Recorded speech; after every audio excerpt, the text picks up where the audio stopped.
Welcome, everybody. As most of you already know, I'm Penny Patching, and I'm the coordinator for the CEC this year. And I just want to remind you, it's our 15th year, and we have given away, we've had 54 winners in various streams, and we've given away over $452,000 in cash and prizes, so that's exciting.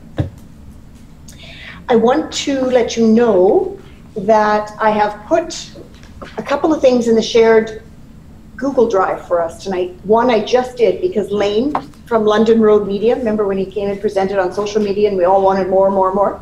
He's put in when his class is going to start, and it's February 28th, so that's very convenient. I put the times in, and you'll have to get to his website to find out the cost. But when I looked, they were very reasonable, $45 or something like that. So take advantage of that.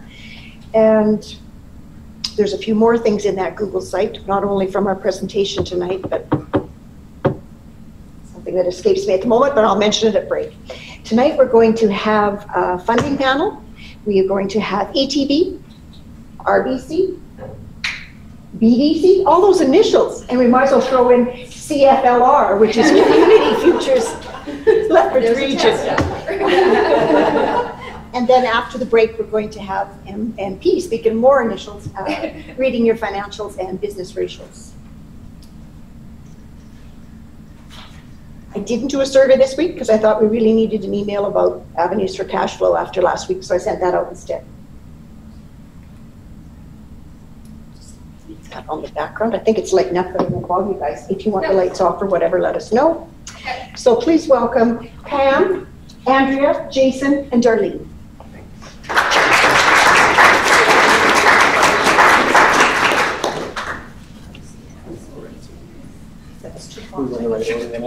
Perfect. We're going to make it really easy. We're actually going to sit underneath of each one of our information. Oh, and if you have questions, remember we have the wired mic now. Please.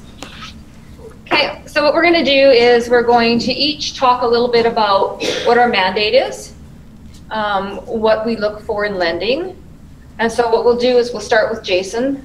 Maybe tell us a little bit about you and your role at ATB, and then we'll each do that, and then we'll build on something else, and we'll just go through. And that way, we'll do that for a little bit. We'll try to give you as much information, and then if you have questions, then we'll just go from there. So Jason? Yeah, so my name's Jason. I work for ATB. I'm an entrepreneur strategist. So my role is to educate and coach and consult for small businesses and entrepreneurs like you.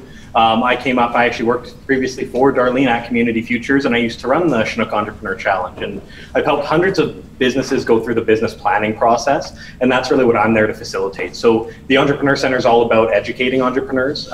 My mantra for business planning, and I learned this from Bill Halley, and I'm not sure if you've had a chance to meet Bill or not, but he's a phenomenal individual. Heart first, mind second, wallet third. What we're talking today about is the wallet, but really it's important for you guys to understand the heart and the mind too before you go in and ask for that money, and that's what we help people with. So our mandate, we are Alberta's bank. We are there to support Alberta entrepreneurs. So the money that we get stays within Alberta. You need to be an Alberta business to do business with us. And our motto in terms of lending is right customer, right price, right time. Perfect. Andrea? Awesome. So my name is Andrea, and I'm a business account manager at RBC. So we're mandated to obviously have a number of portfolio of clients that we contact at least 4 times a year. What we like to do is we consider ourselves mobile. So we have very different channels of meeting our clients. One of our favorite ones is actually going to our clients' businesses, getting to know their employees, how their businesses are run, and then kind of providing tailored advice that way. The 4 times we do contact our clients is obviously to review different needs, such as your everyday banking, cash flow, maybe you're near the end of succession planning. So there's different things that we kind of cover every time we talk. It's not just, hey, it's Andrea calling you again. So most of our clients are usually small business clients. Our goal is to grow our clients to commercial, or otherwise keep them if we're the right fit for our clients. We have different partners in our branches. So yes, your goal is business, but like many of you know, your personal finances also highly affect your business finances. So I like to use our partners in the branch to help explain things. Some clients tap into their home line plans or personal credit lines. So I like to make sure that we give our clients that holistic advice anchor them to the right person on the personal side to make sure they're not leveraging themselves personally too much to start out their business. So I guess at RBC, we like to look at the whole picture, review your business, your personal, make sure it's all in line. Perfect. Yeah. Pam? My name is Pamela Pilsner. I'm Senior Account Manager with BDC. BDC, or Business Development Bank of Canada, is a federal crown corporation. We have 123 branches across Canada, and currently we're helping generate $251 billion in annual revenues, and we're employing 1 million Canadians, helping businesses keep 1 million Canadians employed. Our focus is to advance the Canadian economy, as well as 16% of our clients are also exporting as well. So we're really trying to drive businesses. If you're a small business, we want you to get into the medium segment. And we do that with financing and advisory services and capital. Right. And I'm Darlene Sinclair, and I'm the Executive Director at Community Futures. And if Morley, or when Morley gets back into the real world, he had some surgery, he would be sitting here and I'd be sitting up there. But so we are a not-for-profit. We're federally funded by Western Diversification. We've been around for over 30 years. There's 27 Community Futures offices in Alberta, 290 across Canada. So our mandate is to help rural businesses. Lethbridge in the region is rural, so everything in the province except for Calgary and Edmonton is considered rural according to the federal government. So we're an alternative lender, so we quite often partner with these people because we can lend up to $150,000, but quite often you need more money, or it just makes sense to partner. So as an alternative lender, quite often you might go to a traditional bank, your business, for one reason or the other, they might say it's not what they're looking for to lend to, so they will quite often refer you to us, or sometimes they'll just pick up the phone and say, hey, we've got this great business, are you interested in looking at it? So our goal is to get you bankable and then turn you over to whichever traditional bank that you normally work with, or if you're looking at major doing growing and doing exporting, etc., then quite often that's where we'll partner with BDC because they have a different type of expertise to take you to that other level.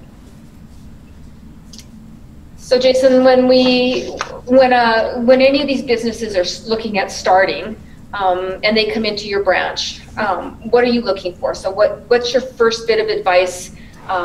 They're ready to get rocking and rolling, and they don't know what they don't know, but after this they have a business plan.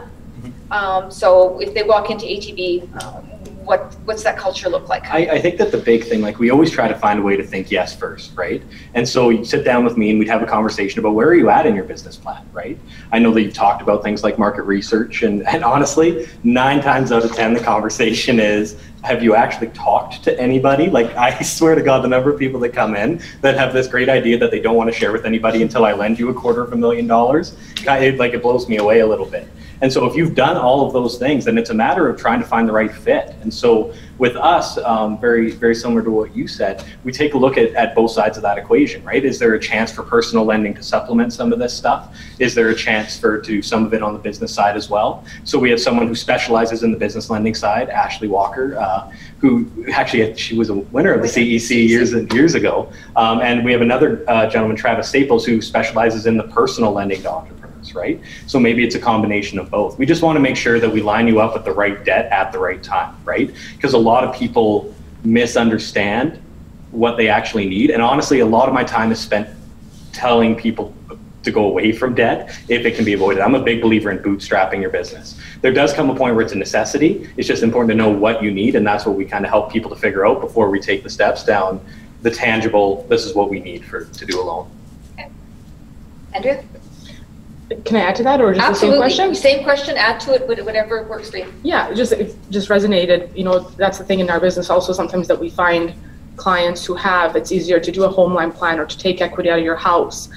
And, maybe you didn't anticipate not being able to pull that back out, or how it's going to affect your family. So again, like Jason said, just having those conversations and making sure, what is your end goal? Are your goals realistic? What are you planning to generate? And so, yeah, the business plan, obviously taking a look at it and seeing, what is their capital? Like, your capital, what are you able to put in without still managing your mortgage payments or your rent payments or your property taxes, utilities? We factor all of that in to make sure that yes, your personal expenses are still covered while you're managing to run your business and actually grow your business and generate revenue. Pam? I think for BDC, if you're borrowing under 250,000, a lot of that is based upon your personal Beacon score. And so probably the best piece of advice I could give is if your Beacon score is a little bit on the low side, maybe setting things on automatic payments right now so that you have an opportunity to work with the time. And because so much of your rate and your risk is based on your previous history, and there could be a story behind that history, but it all comes down to kind of that number. That's definitely one of 5 pieces of that puzzle to lending. Could you explain Beacon score a little bit better and give a range for it? Yeah, so Beacon score is your credit score. I guess our range at BDC, we don't look at just the Beacon score. We actually have a credit score total, which is made up of a few different things. It's made up of what your equity is into the project, because ideally we're looking at 3-to-1 debt to equity to get going with a startup business. And it's also based on that Beacon score, which I guess if you have an 830 Beacon score, you have a rock. You're amazing. If it's somewhere in the 600s or low 600s, for us, it definitely impacts the risk. We also look at what the project is for, what industry you're looking to start up your business in. So we have a NAICS code in Canada, and you can actually Google what NAICS code your business would fit into. A lot is based on that as well, and as well as how much money you're looking to borrow. So like I said, if you're looking to borrow under 250,000, a lot of that's based on your personal credit, personal guarantees. We don't necessarily take a blanket security on anything under 250, but then over 250, it's more based on your actual business plan and your projections and your market research. And I think to that point, like you don't have a choice but to have your credit reported to Equifax and TransUnion and the credit companies. And the number of people that come in that have no concept of what their credit actually is, it's one of those things that you really should be in contact with Equifax and TransUnion. And both of those reports actually operate a little bit differently. So Equifax is literally a number score that goes from 433 or something like that on the low end up to 900, I think is the highest you can have. And I hate to give a number that says, if you're under 650, right? Like we have guidelines that'll say 650, but there's always mitigating factors. Kind of like Pam was talking about, there's 5 C's of credit that adjudicate every single debt, whether it's personal or business, and character is the first one. And when you're a startup, it's an important part of the process, right? And it can sometimes come down to just even calling references for people. And I've done Google searches on clients before to see what the character is. And I've had people that have had hate websites about them up on the internet, and because they ripped somebody off for $40,000, right? And like that kind of stuff can impact you when you're taking a look at credit, right? So it's just important, go to TransUnion, go to Equifax, know what your scores are, right? And know when people access them, because you don't have a choice but to belong to it, right? And when it comes to the point you're sitting across from a banker and they go, oh, your credit score is 500 because you owe a bunch of money to this collection agency, there's really little that you can do except be reactive at that point. Tell us the other 5 C's. Yeah, so the other 5 C's, it comes down to character, capacity, which is what is your capacity to pay back the actual debt itself. So that could be from a combination of things, looking at, hey, can you pull enough business from the personal side as a salary or as an income to facilitate those personal debts? And also, what's the capacity of the business to actually generate enough cash flow to pay this debt back, right? It's a funny thing because the business plan is an important process, but I think every banker I know flips right to the cash flow, right? Like when you get a business plan, you flip right to the back to see what someone is, and you can normally tell looking at well, I'll look at like 2 or 3 things and I'll be like, this person's out to lunch because they think that they're gonna make $1 million in their top line and $700,000 in there after all said and done, right? And everything in that business plan justifies that cash flow. That's that capacity piece, right? Capital is what you have to put towards it. That's the 3rd C. So that's what you have to invest in, your personal net worth, maybe the equipment or inventory that's already in the business. That's an important indicator as well. what did I talk? Conditions or covenants is another one of the C's, which means that, hey, you can't change the nature of your business without telling us. You can't sell half of your shares without telling us. You need to keep your current ratio within a certain range. These are things that the institutions will do to protect themselves and you, right? It's funny because we're not doing it to be restrictive. Like, nobody wants you to fail, right? And that's what the last C kind of kismet that I work back to it is collateral.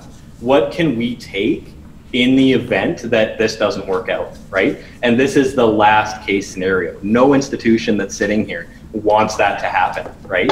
And that's why we need to take these other considerations and weigh them, right? The last C is character, capacity, credit, covenants, and collateral. There's also common sense. Aha! The sixth. The sixth one. Yeah.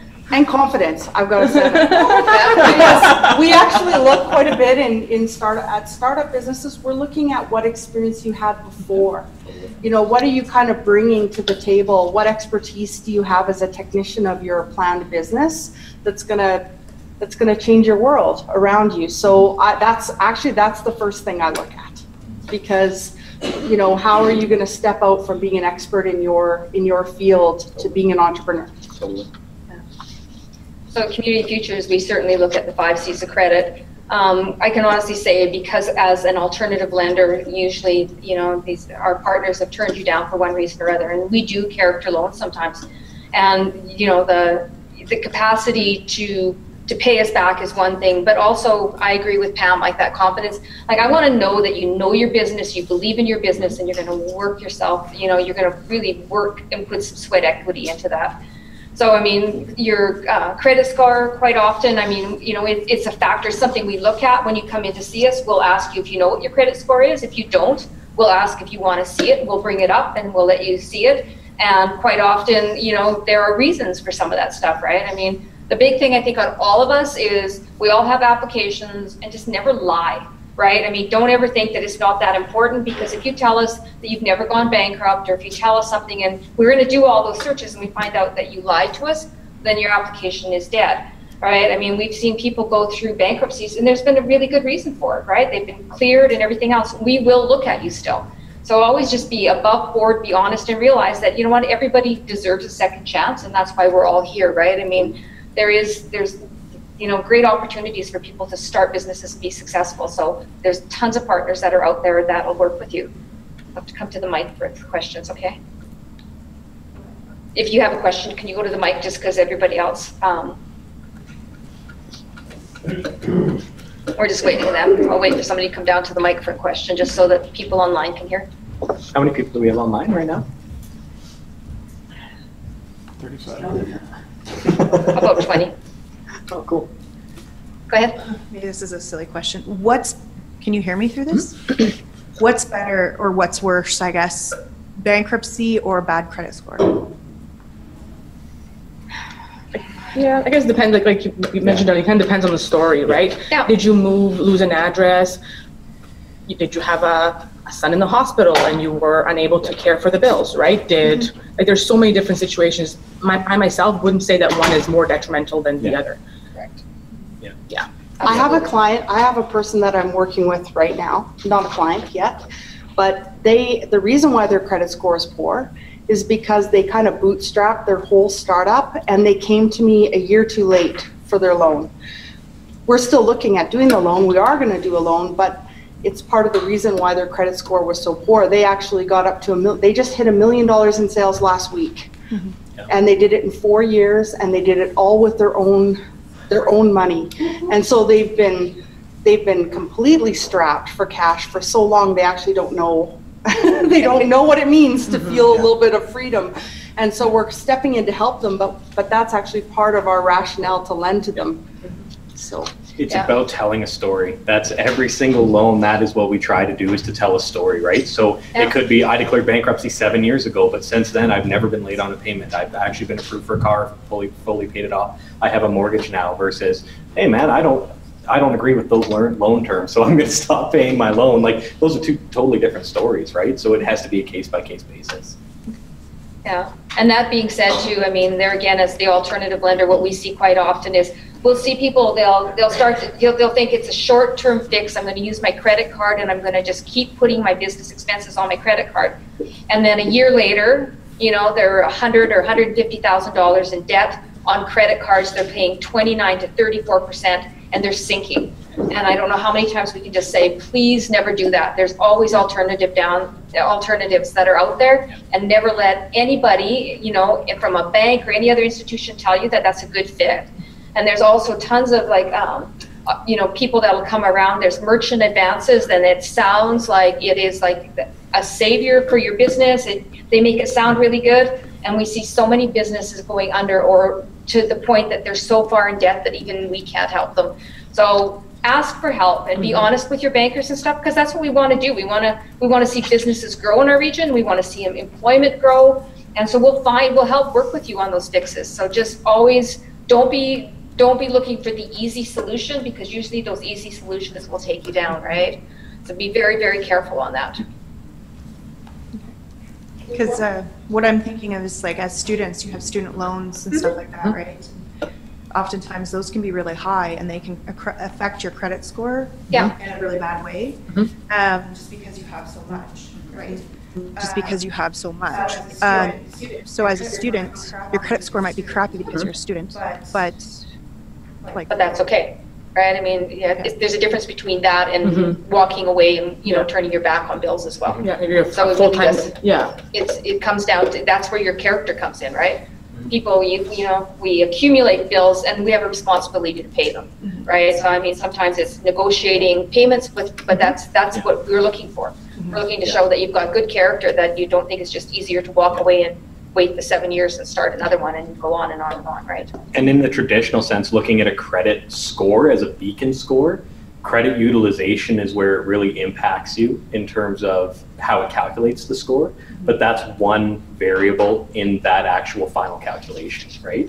And so it's even within that credit report of looking at multiple factors within that, right? Well, as soon as you become a student, well, I don't know if it's still the same, but when I first became a student, they offer you all these credit cards, right? Yeah. And as a student, we're often underfunded, especially if you have families or stuff like that you have to.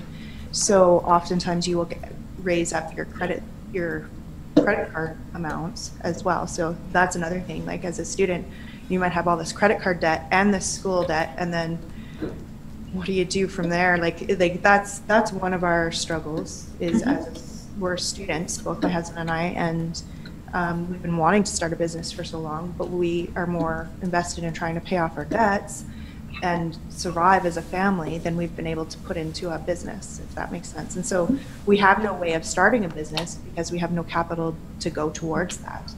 And is that something that, a story that you would take into consideration? Is it something that, because that's our biggest stumbling block right now in starting a business, is because we have no money, no capital to start that business. So, and we have a bad credit score because of student debt, having to sometimes rely on credit cards to pay for food. Yeah. So. Yeah. I think we're all in the business of helping entrepreneurs. So you know what, you need just to come see individuals. You need to go through. It depends on your businesses. Is the market out there? Can it sustain your business, and can you have a successful business? And if so, there's always alternatives to look at. Yeah. You never know until you ask, until you come in and actually meet with people, right? Yeah. So never be afraid to do that, right? I mean, you don't know what you don't know, so. And I think sometimes it's like having that relationship. A lot of people sometimes, they'll go to a different bank, or there's an iPad offer or something. But I think the more you explain to the more you've had a relationship with the bank, let's say you maybe had a little kid's account when you were there, and then now you're a student. So that they know, hey, 10 years ago, Diane was a student. Now she has a kid. So we know you through different, chapters of your life. And so that can kind of explain. Yeah, 10 years ago, hey, all car payments were great. Her and her husband decided to go back to school. Then you have a credit line, no problem. So I think the key is to kind of not separate. People often say, well, I'm going to put my business banking here, my personal banking here. Well, we should know your whole story, because it can very much affect one another, right? Or to just know what your dreams are, even if you're maybe not a business owner yet, but you go to your personal banker and you say, hey, this is what's going on and these are my dreams. So hopefully that banker will get you with the right person, right department, to at least just have that conversation and say, hey, yeah, that's unfortunate. The bank that we are with, in the process of switching actually, No, that's not been the case. Been there for over 20 years. Doesn't matter. Yeah. Yeah. And it's a tough question, and I default back to heart, mind, wallet. That I firmly believe that by going through this process, by finding the value, and I think that we kind of misassume what creating a business actually means in today's world. There's a great book called This Is Marketing by Seth Godin, I think is his last name. He talks about this concept of the lock and the key. And he says, why would you develop a key and then go out into the world and try and find the lock that it fits into when you should find a lock that you want to open and then develop a key for it? He says, building a business is the same thing. Find the market that you want to service and then come up with a solution. But all too often we have this concept of this solution in our mind before we even go into it, and we see that as the only avenue, right? Yeah. And a lot of times we don't control what that business looks like. But here's the thing, is if you go through the heart and the mind, and there's not an institution here that if you won the Chinook Entrepreneur Challenge and had $10,000 of prize money and all of this other support, that wouldn't do whatever they could to help you out as a business. Yeah. Because you've done the heart and you've done the mind, right? Yeah. That's when the wallet comes. Yeah. No, thank you.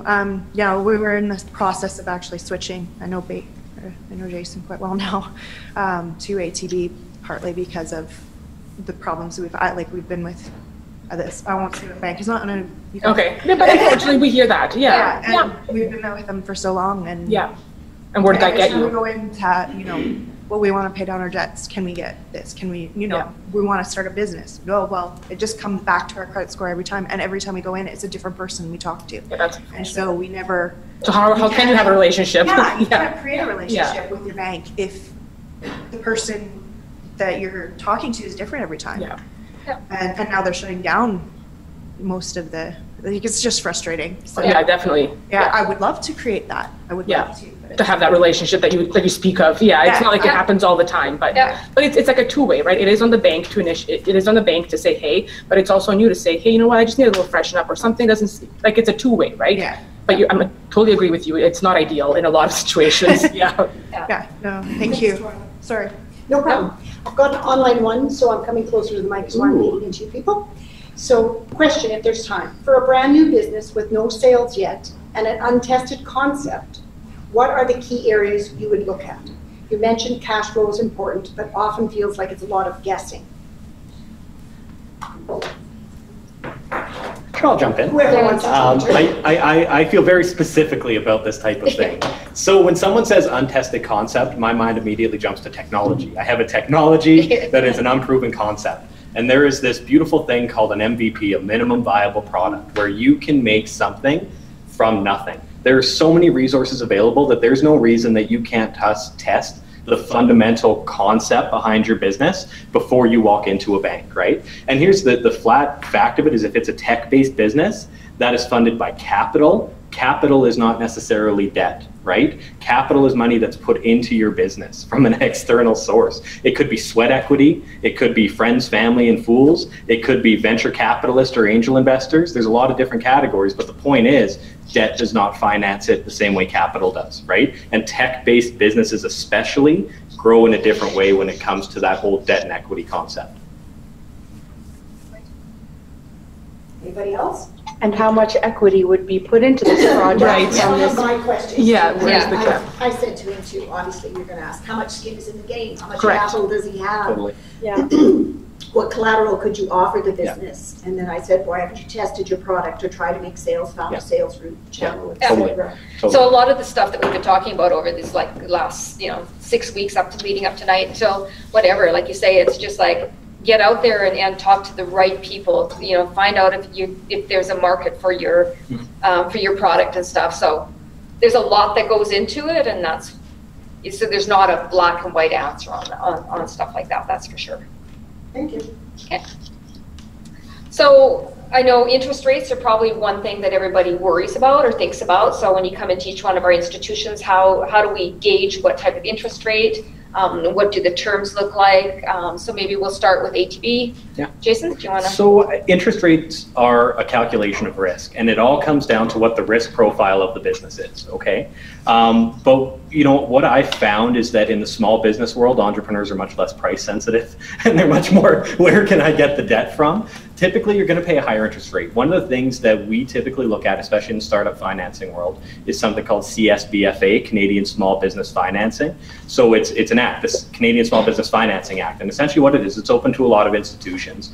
It just so happens that ATB processes, I think, 50% of all of the CSBFAs in the province are through ATB. We also do 10% nationwide. Of all of the institutions in Canada, we process 10% of them. And essentially, it's a program that allows you to finance with less. So you can get up to 100% financing, but your interest rate is set at prime plus 3, right? So depending on what that interest rate changes to, you might be paying a little bit more in interest, right? Or potentially a little bit less. Chances are it's going to start to fluctuate up. You can get a fixed cost, but again, it's going to be sitting at around that prime plus 3, whatever prime is at that point in time, which right now would probably be about 7%, right? The program like this, a couple of things to keep in mind with it though, is that you still need capital, right? You still need money to pay for your application fee. You still need money to pay for the legal fees. It doesn't cover some things like working capital, which is important to have to get your business going. If there's a franchise fee, it can't cover that. There's certain aspects that it can and can't do, right? So it all comes down to knowing what you need before you walk in the door, but that's probably what you're looking at for interest rates. Canada Small Business Financing Loan is also something that we provide. It's provided across all the financial institutions, but it is ideal for clients who don't have the 20, the 30% down. That usually minimizes the risk. Interest rates are a little bit more lower. So it all depends what you're able to put down. If you're able to put what we like to, depending on, are you purchasing a fixed asset or is it just, depends on what kind of financing you're looking for. But we've seen some financing as low as 4.45 if you're looking to purchase a fixed asset, right? But credit lines also have fluctuating interest rates, and that depends on the prime. So a little while ago it was a little bit lower because prime was 2.75, 3%. Now it's 3.95. So interest rates have gone up in that sense as far as lending. But we do have, if a client maybe wants an open loan because they anticipate selling equipment and want to pay it down, well, then that loan's going to be a higher interest rate because it's an open loan, allows you to put payments down as you go. It's fixed or closed. So it all depends on kind of what your situation is, what the term of the loan is. But that the same kind of range is what, I've seen some as high as 8%. So credit does play a part in that equation out of everything else as well. So BDC doesn't have accounts. We don't have investors. We basically do term loans and we offer advice. So we actually have to go and book our funds at the money market. So when you sign up a loan for us, funds are actually allocated directly to you. That is based on risk, like Jason was saying. Right now, our floating rate is 6.05, and then we go up or down from there depending on what you're borrowing the money for. We can do commercial property loans as low as 4. I've seen 4 or low, a little bit lower. We've gone all the way up to 10, depending on the risks and what you're looking to borrow for. We do offer working capital loans as well as change of ownership loans as well. And Community Futures as the alternative lender when these guys won't help you. Our rates are 8% across the board. There's no penalties. You can pay us out. Like I say, there again, our goal is to get you bankable and get you back into the institutions as quickly as possible. So 8% across the board, unless you happen to be opening a business in the downtown core of Lethbridge in the BRZ zone, it's called, and some other Community Futures offices offer something similar.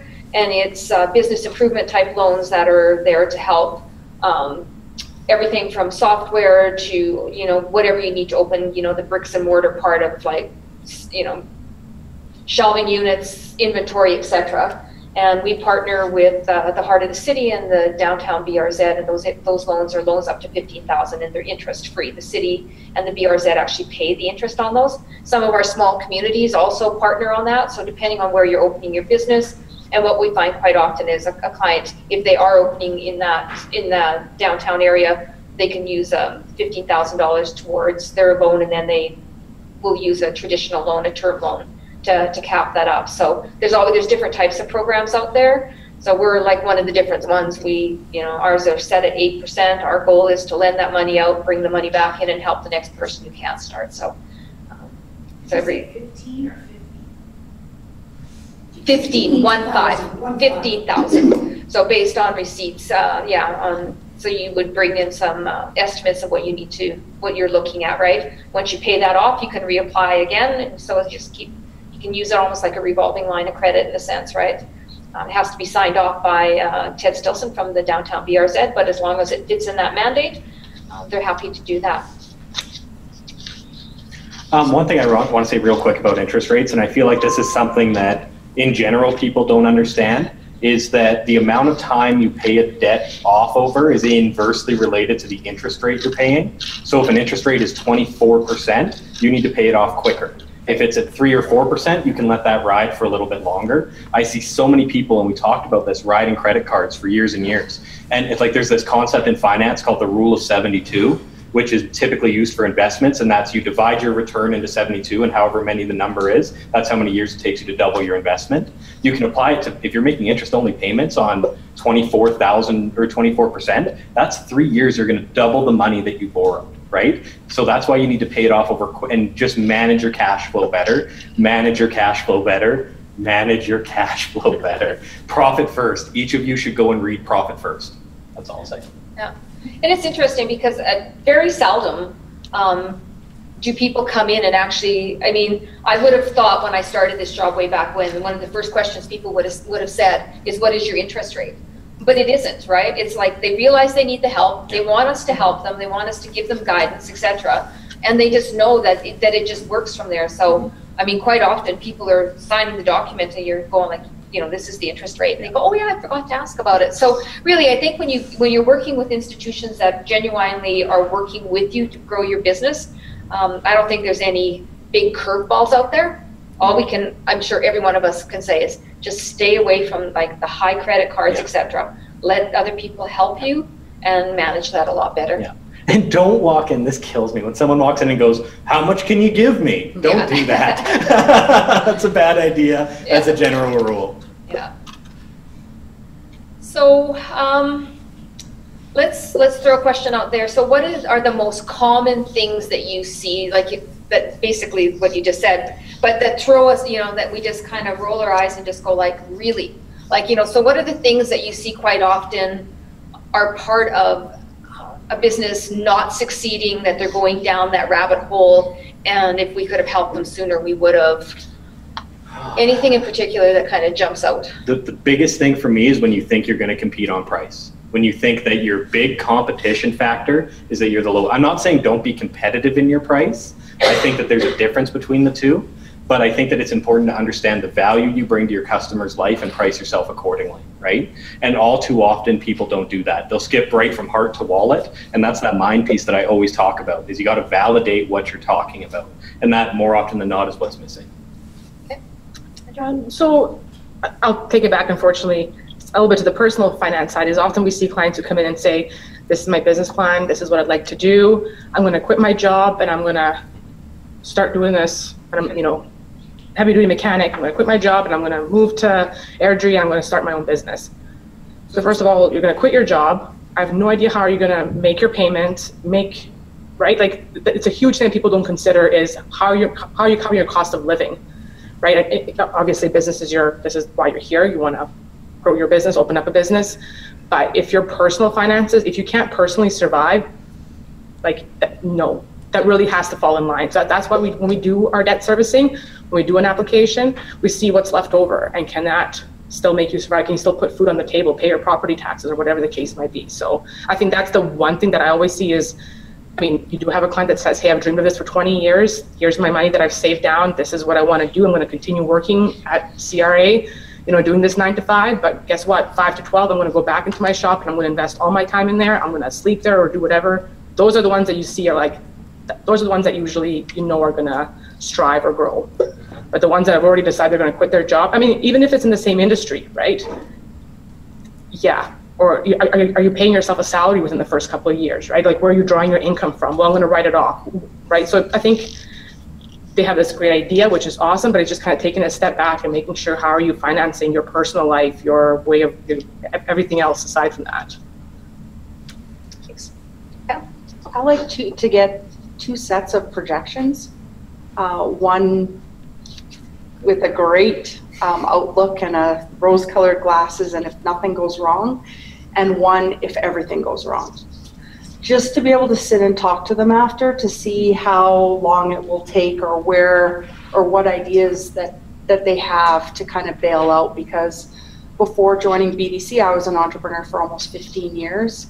And there was lots of moments that you just wonder, like, I hope that shipment coming from China sinks somewhere. Like, I hope it doesn't make it to Vancouver, you know, nobody hurt, but just hope the stock just flies right off the boat. But, and so I think it doesn't matter how smart you are, it doesn't matter how prepared you think you are. I think there's always going to be just circumstances, the same types of circumstances that happen to you in your personal credit and your personal life can also happen to you in your business life, except you're also dealing with your staff and all of their things, and you've just got so many more things to look after. And that's why I like to kind of pursue and kind of brainstorm some of that before you even get started, because I find it just to be a fun exercise. It's meant to be a fun exercise, kind of, to see how prepared you are and to try to just mitigate that risk before you're in that situation and you're coming to see any one of us with that heartache, because there's going to be heartaches. But it's just like how well prepared can we help you get. It comes down to you don't know what you don't know. And like, I think all of us have seen that situation where someone says, this is my plan, this is my business. And then all of a sudden, 3 months later, they're like, the leasehold improvements aren't done. We didn't expect that this certain thing wasn't going to come in. And you're 6 months behind where you thought you were going to be from revenue. What's going to happen, right? And it's all too often, and to Pam's point, if you plan for that, this beautiful thing happens where you're not reactive, you're not fight or flight, you've thought this through, right? And you have partners in place. Each person up here is a partner. Like I said, each one of us wants to see you succeed. Nobody wants you to fail, right? And that's key, is to just understand that. And to add to Pam's point, right, last week when Bruce Thurston was talking about doing your financials and stuff, and that's what he advised, right? He said, do your best case, your worst case scenario. If you want to do one in the middle, go ahead, but it really makes you aware of what you need to do to be successful. And I'm a firm believer, and personally, I love to take your financials, and I love to play around with it, with the numbers and stuff, and see like, okay, well, if I sold X number of units more than what I thought I could, how does that affect the bottom line, right? And then if I have a slower month, and being very realistic when you have those projections, because there are going to be months that are really slow and there's going to be months that are great. But when you start using those interactive documents and you start seeing what that looks like, it's a really motivating factor, right? Because you start to look and just go, wow, if I only sold maybe 10 or 15 more of my product, like what a difference it makes on your bottom line. Sometimes that's just the kind of the kick in the pants that we just kind of need, because it's doable. And sometimes a lot of people we're very visual people, and when you actually see that number go from a red number to a black number, there's a good incentive to kind of just work a little harder, or just to get out there a little bit more. And I think none of us are like here to squish your dreams or say hey, no. but we just want to raise those concerns and questions. And I know maybe but you want to have those, you want to be able to have that honest conversation with your client and say, hey, like, what is your worst case scenario? How do you plan on making that payment if this doesn't? So I guess it's not seeing as a person who said no to you. Maybe that's a banker that didn't provide you the right advice as to why that's a no at this time, or how do you get to a yes, or what is that next step? So yeah. Good bankers don't say no, they say not yet. Yeah, I think. Exactly. Yeah.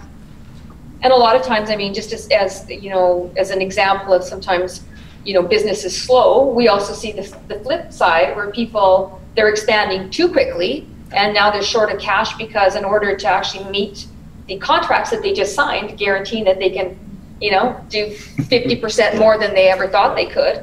Now they're cash struck, right? I mean, there's a goal like, okay, now I don't have any working capital. So, I mean, we see a lot of that as well. So, but, I think the biggest thing I'll always say is always keep in communication with whoever you're dealing with on your loans, because the worst thing you can do is, you miss a payment and we phone and just go, hey, so kind of what's up? You got a $50 NSF fee, but like, what's going on? Like, would you need some help? Do you want to come in? And, we'll leave a message, and, month 2, we send you a letter, and month 3, we copy our lawyer on it. Where I can tell you so many times it's so frustrating because on all those phone calls, the thing we'll always say is, just talk to us. If your payment is $500 a month and you can give me $100 a month, come in, let's look at that and let's do it. Because once it goes to legal, we're kind of doing this, right? You're going to end up negotiating with your lawyer and our lawyer, and then $5,000 to $7,000 later, you're going to come up with exactly what we could have come up with and helped you way, way sooner. So I know, you know, we don't have, well, I guess MNP is coming in later, but I mean, that's one of the things we're working with, even as a board, with some of the insolvency companies. And, you know, I know the normal thing is to say to someone who's getting into financial problem, don't talk to your bankers, and we bang our heads. And if there's one thing in the world that I would change, you know, with the magic wand, that would be that statement, right? Yeah. Because 90% of the time, we will work with you. Yeah. Just keep in communication with us. Let us help you through those difficult times. I know for us, I mean, there are times that what we'll do is we'll, you know, hold back on payments for a couple months, or we'll only do interest-only payments.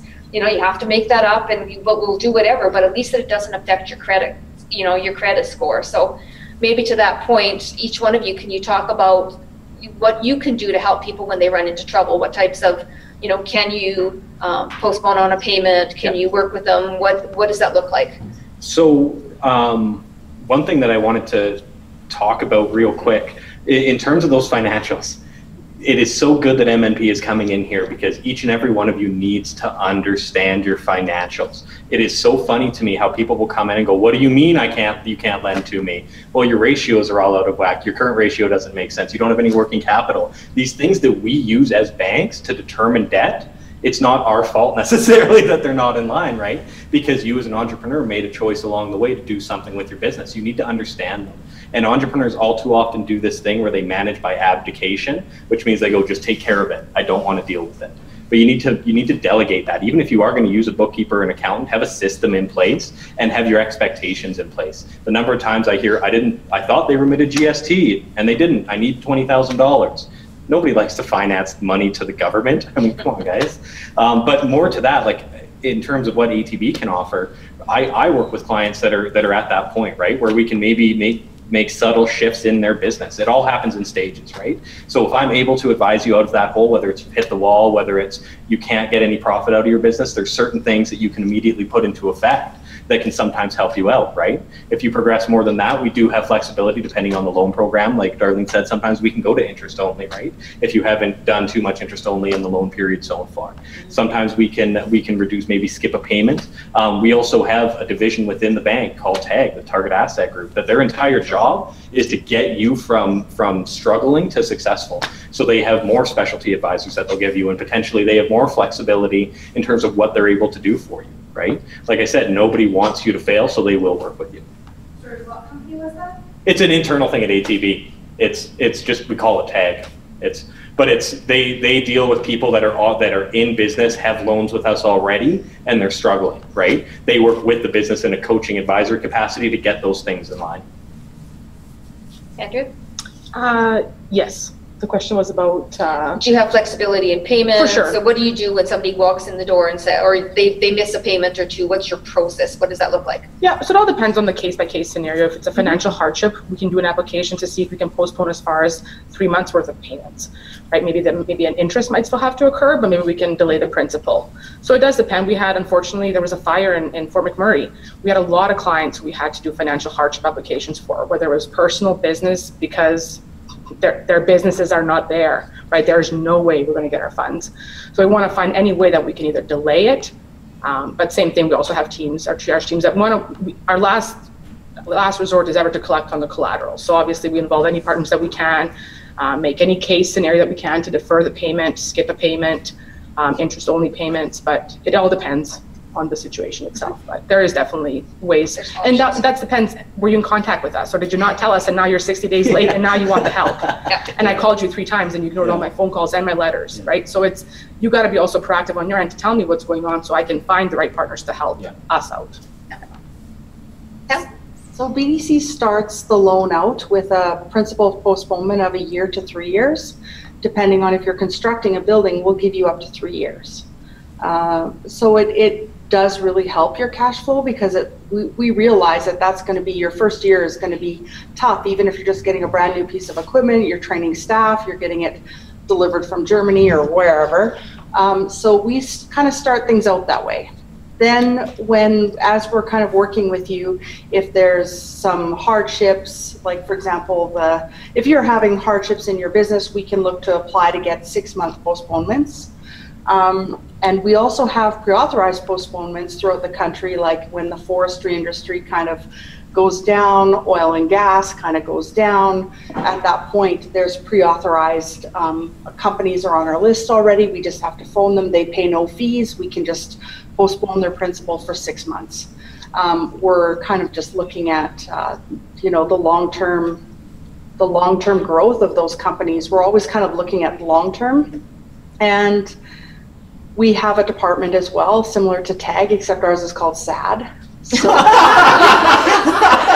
our special accounts department, and they're just the loveliest people ever. They just remind me of kindergarten teachers because they're just lovely, and they really try to envelope the client and their business, and really it's based on everyone has their story, and they listen to that story, and they're going to work with that company to be able to get them back on their feet again. So even clients that have had to go over to SAD, we find them coming back and it might take 6 months. Some of them only need weeks. Some of them need a couple years to kind of get out of that cycle, and then they're back with us, and those are the biggest celebrations. Yeah. So you need another department that goes from sad to happy. Yeah. So that's you. You're happy, yeah. Yeah, and like a lot of times too, what we'll find is when you do come in, when you'll wait till you get a legal letter, or you'll wait till the 60 days and you'll come in. And so many times, I mean, we had our funding panel, and I'm gonna put something out there like for the accountants, and like Laura Lee Burton, who was like Burton & Company when she was up here, like know where your books are when you come in. If you're in trouble and stuff, don't come in and say, well, I don't know, my bookkeeper was supposed to do my CRA, my bookkeeper was supposed to do all these sort of things that I don't know. Like, wow, that's a big red flag. So money is well spent working with bookkeepers and making sure that you are on top of your finances, because there again, if you don't know what you don't know, sometimes you're so far under by the time you actually start to realize. I mean, we have clients that just go, well, gee, I thought I had money in the bank the last 3 months. Yeah. I didn't get your phone calls. Well, I think you did. But, so just be on top of that. There's good money to be spent for good services that make and break businesses. So just know where those are and really use those people. We do a bunch of research because banks love research, and we know that entrepreneurs on average do 7 jobs in their business, 7 jobs, and typically there are some of those jobs, like the accounting and bookkeeping piece, that people struggle with. And so it's okay if you know that that's something that you struggle with to reach out, right? Nobody is good at everything. I've often heard said that entrepreneurs are jacks of all trades and masters of none, right? You need to at least have a basic understanding of it, and that their whole role of being there is to help you with that, right? But could you imagine if sales and bookkeeping, for whatever reason, are 2 areas that people struggle with. Could you imagine hiring like a salesperson and they go, oh, I'm not doing any work this week, boss, because you're really busy doing your thing? Like, no, you'd probably fire them. Same thing, like if you had a bookkeeper that said, hey, I'm not even going to bother checking your GST remittance, right? Even if you would have someone in your company that talked to that accountant or bookkeeper is the point, right? Someone doing that job of double checking that work, that system, that delegation, right? It's about that 2-way relationship. We've got a question here. Yes, I have a question. This might be a silly question, but I haven't found the answer since I've been here. So is there people who actually go to your business and help you set something up for your books and see where you actually need to get a loan or anything like that? Do they come in and actually help you get set up? Is there anything like that in this program? Because I know that there's places where you can go and take your stuff to and, get some help like that. Mm-hmm. But somebody who has some learning disadvantages, like myself, I need to see it happening in person. Like when I'm actually there, I need to see that happening well, so I can do that transaction or that transition or whatever. I need to see it happening. Otherwise, I'm going to leave that meeting and I'm going to be like, what just happened? Yeah. And so Laura Lee, I mean, right, so yeah, there are companies that would actually sit down with you. They would help set up your books. Am I correct? I don't- Absolutely. Yeah, and make sure that you understand what's going on, so that, I mean, so it's a good two-way street, right? So that's a good relationship. You should never just say, here, do it, and not expect to understand it. And really, with today's programs and stuff, so for example, QuickBooks Online, a lot of the tutorials are all on YouTube. You double screen it and you do it exactly at the same time. Or you sit with a person for an hour. Or sometimes someone would come in and say, okay, I'm going to have an hour with you, and then you'll do 1 month together, and then maybe you'll go away and do 2 months, and then you come back and let's check it over now and go through it and see if you understood it, if it makes sense. Well, here's where things were going wrong. And there's this wonderful account called Ask My Accountant. So when something is just strange and different, you code it to Ask My Accountant. You put a nice little memo in there about what happened, and then you send an email saying, help me, I don't know what to do with this. And it's all interactive, and it's all online, and it's all cloud-based. So it's so easy to help people now.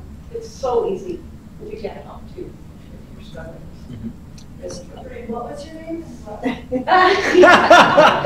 My name is Laura Liebert, and I was here. She was on the panel. Yeah, she was just on a panel just when we were talking about your legal, your insurance, etc. But Laura Lee will be around for the group that's here. But to kind of just recap for the Zoomers, if whatever, there is lots of help out there. There's lots of tutorials online. You have a good relationship. I mean, that's one of the nice things with some of the partners that we've got through the Chinook Challenge. They've offered some assistance. They'll steer you in the right direction. So yeah, there is definitely help for you. Yeah. So what company are you for? She's with Burton and Company. My card's up in the front here, I think. Yeah. And I think this is a great example. What I always tell people, especially with your specialists, whether it be a banker or an accountant, is find someone you click with. Like, find someone who gets you and your business. I think that's such an important factor. And someone who can communicate things. Everyone communicates in different ways, right? And it's about finding that person that you can communicate with and actually create that partnership, right? I had a client the other day who he didn't have his financials. So I said, well, if you just give me your accountant's name, I can reach out to him and get your financials. Oh, don't, he's very grumpy. I don't, like, I don't. Name, I can reach out to him and get your financial paperwork. It's okay, I'll get it for you. He says, it's okay, I'll get it for you. Right? So And I'm thinking, little see him. Like, don't have the this same would make relationship like we're talking about with your bank or have with your accountant, because that's also a service that you pay. There's people who don't. But you want to get educated on your financials, you pay a little extra, but then you know. Financials know what to look for, then you're not coming to me.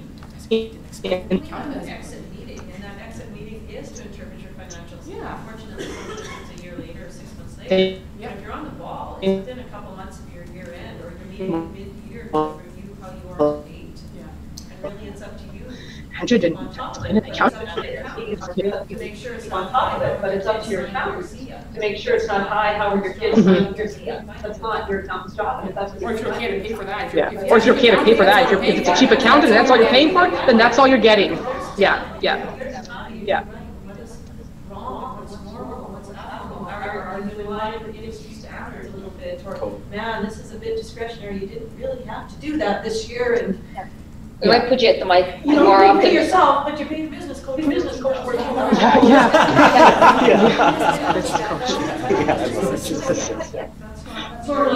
Yeah, we might put you at the mic for some of those questions, just so other people can hear. But just move to that other side, would that be great, then you can step up to the Yeah. mic. Because I am trying to type your answers, but it's a Oh, little hard, okay? right. But just on that too, like, don't be afraid to, if you don't understand, don't be think that you know that you're stupid or you're just too proud to ask the questions. If you don't understand, ask them to explain it. I mean, when I started this job, I'm just going like, okay, I am not the financial person in our office. I hire for people to do the other strengths.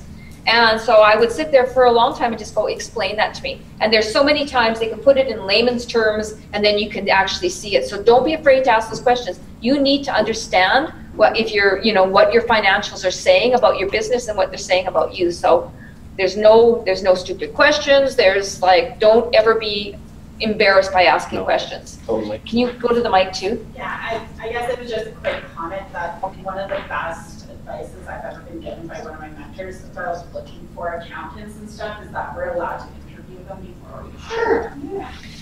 You know, so like if you don't have that initial meeting and stuff, then you can find out if they're going to be the type of one to walk you through what you need and to meet your needs and stuff. You don't have to take that first accountant. Exactly. Yeah, so to recap for the Zoomers as well, like basically, yeah, you have the right to interview your accountants, your lawyers, etc. I mean, if you don't have a relationship and you don't feel like you're going to be comfortable dealing with that person and they're going to take the time and have the patience to deal with you, there's lots of people out there, like, you know, you have to understand your business. So don't be afraid to ask those questions, and you have a right to interview them, so go for it. Any other tips, leads, comments? Or any other questions from the audience? We want to make sure that if you have questions that, yeah, please go to the mic if you have any. Zoomers are quiet too? How much time do we got? We have about 20 minutes. So a couple pieces of advice that I always give people, it always in the startup world comes back to the business plan. And that's the entire reason that you guys are working through this process. I'll tell you my pet peeves that immediately tell me someone has not done their job in the business plan. I don't have competition. Don't tell me you don't have competition, because every single business in the world has competition. Don't just put Facebook, I swear, for every single person that puts just Facebook in a business plan, it's all about telling the story of how you're going to utilize it, right? It's all a justification for that cash flow at the end. So know your business and reach it. The resources available to you in Lethbridge are like nowhere else in the province, whether it's because of RINSA and amazing programs like this, the people at TechConnect, the Entrepreneur Center, everybody that sits up here, every single one of us has the expertise and will help you, and we won't charge you, right? All of this stuff is free, right? But not that first meeting, right? See? First meeting. So another question I have is I've been reading a book, and I can't remember the name of it right now, but one of the things that they talk about in the videos that they have that go with it is that this idea that the world is starting to change from the idea of business plans to testing your product, like the minimum viable product, right? And the idea of testing your product and having testing done before you go in for funding. Yeah. Do you think that banks are going to start switching towards that too, not having this formal massive page, you know, or massive business plan, but having something that's already, you've talked to actual people and you have, I don't know, 200 people in your target market that are going to are interested in that, or you have their email addresses and you have, you know, done all this research and have a minimal viable product to start with. Yeah. Absolutely. Do you and think that will be something that banks will move towards? Oh, for sure. And I don't think it matters if it's Community Futures or, you know, ATB, BDC, any of us. I mean, that's what we've been really trying to you know, just kind of hammer into everybody's brains, is that you have to go out there and you have to test that market. So when you know, we're not looking for massive business plans, right? I mean, you can do a business plan. I know, I mean, but you could do like a 10 or 12 page business plan, but we want to see that you've tested, we want to see you've done your research, that you know what you're doing. And so a big part of that is the business model canvas. A lot of that is going out there and testing it. So I don't think any institution is looking for a massive business plan. We just want to make sure that you actually, you're covering the areas that need to be covered and you understand your cash flow. Yeah. So if you came in with an actual like MVP idea and that sort of thing and didn't have the full business plan written out. Here's the thing about that is a business, I hate business plans.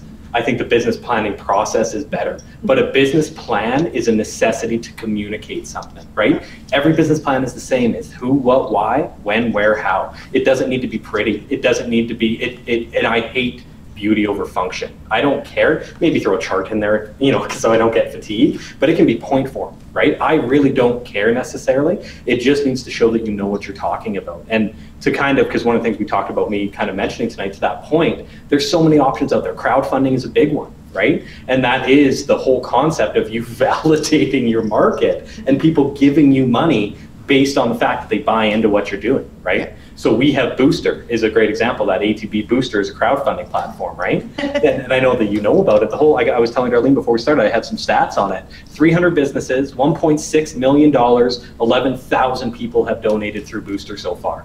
The point is to validate your business. That's it, right? And if you can go to a bank and say, hey, I know this value exists. Oh, and I've sold it to 200 people. There's always money for a good deal, right? And that's the mind that I'm talking about, right? So you're totally right that that's the way for the future, but you still need something to communicate that. But it might not be what you traditionally think of a business plan as. Yeah. Pam, you had something to add? Yeah, the business plan and all of your validations are for you. They're not for us. That you should be attacking your business plan because you're putting your thoughts from your mind onto paper to be able to communicate, like Jason said. It's something that you should be revisiting every 6 months, every year, and just keep adding to that. As your business is growing, you want to keep adding to that business plan. So a lot of people come into the office and they say, well, how long does it have to be? And like I'm assigning them a homework piece, or like they're my children and I'm assigning them some chores. And it shouldn't be a chore. It should be like the part of the joy of being an entrepreneur. That is one of the most exciting documents that is living. You get to keep revisiting that. Yeah. And even though I remember the first one I did, it's ambiguous. You really kind of don't know which direction you're kind of going to take it. But once you start and keep revisiting that, it kind of takes on a life of its own. And that's what also, you'll find stuff in there that will continue to inspire you. So, yeah. And it keeps you on track, right? I mean, it's like going for groceries. If you don't have any idea what you're doing, you're just bouncing off, aisle and aisle, right? So I think all of us, I mean, we need to have something that we go back to and we get focused again. Because I can tell you, a lot of businesses, they start out here and then they go, oh, I should be over there, and then they should be over here, and then they wonder why they lose money and they really don't know what they're doing. So, I mean, it's important for that, but it's not the Holy Grail. Yeah. There's a great book called The E-Myth Revisited by a guy named Michael Gerber, and he talks about this concept that you as a business owner have 3 people fighting for control at any given time. The technician that loves doing whatever it is you started the business about, the manager who builds and maintains systems, and the entrepreneur who works on the business, not in the business. And what we're talking about here, this business planning process, this revisiting, it's the entrepreneur's job. And so often people forget about the entrepreneur's job because they're so focused on just producing this widget or making this thing, right? And that's an important factor that a lot of people forget. I always say that it's business that kills entrepreneurship. And it's one of those things that you just got to keep revisiting. And you would have heard that from the panel last week too, right? I mean, in particular, I think of the plastic couple, right? Like they started out with one thing in mind, but then the market changed and then they couldn't get the product or they had too much product. So I mean, you have to be able to pivot throughout your business plan, but you still have to have something to go back and then realize what your goal is, right? Yeah. Okay. Thank you. You bet. I think there's another question. Stephanie, go, and then I have an online one. No, sure. Okay. I was wondering if the speakers have any specific information on agricultural loans and in particular aquaponics startup. Oh, cool. Aquaponics is cool, and I think there are specific, so I mentioned CSBFA, there is a partner cousin program that's based in agriculture.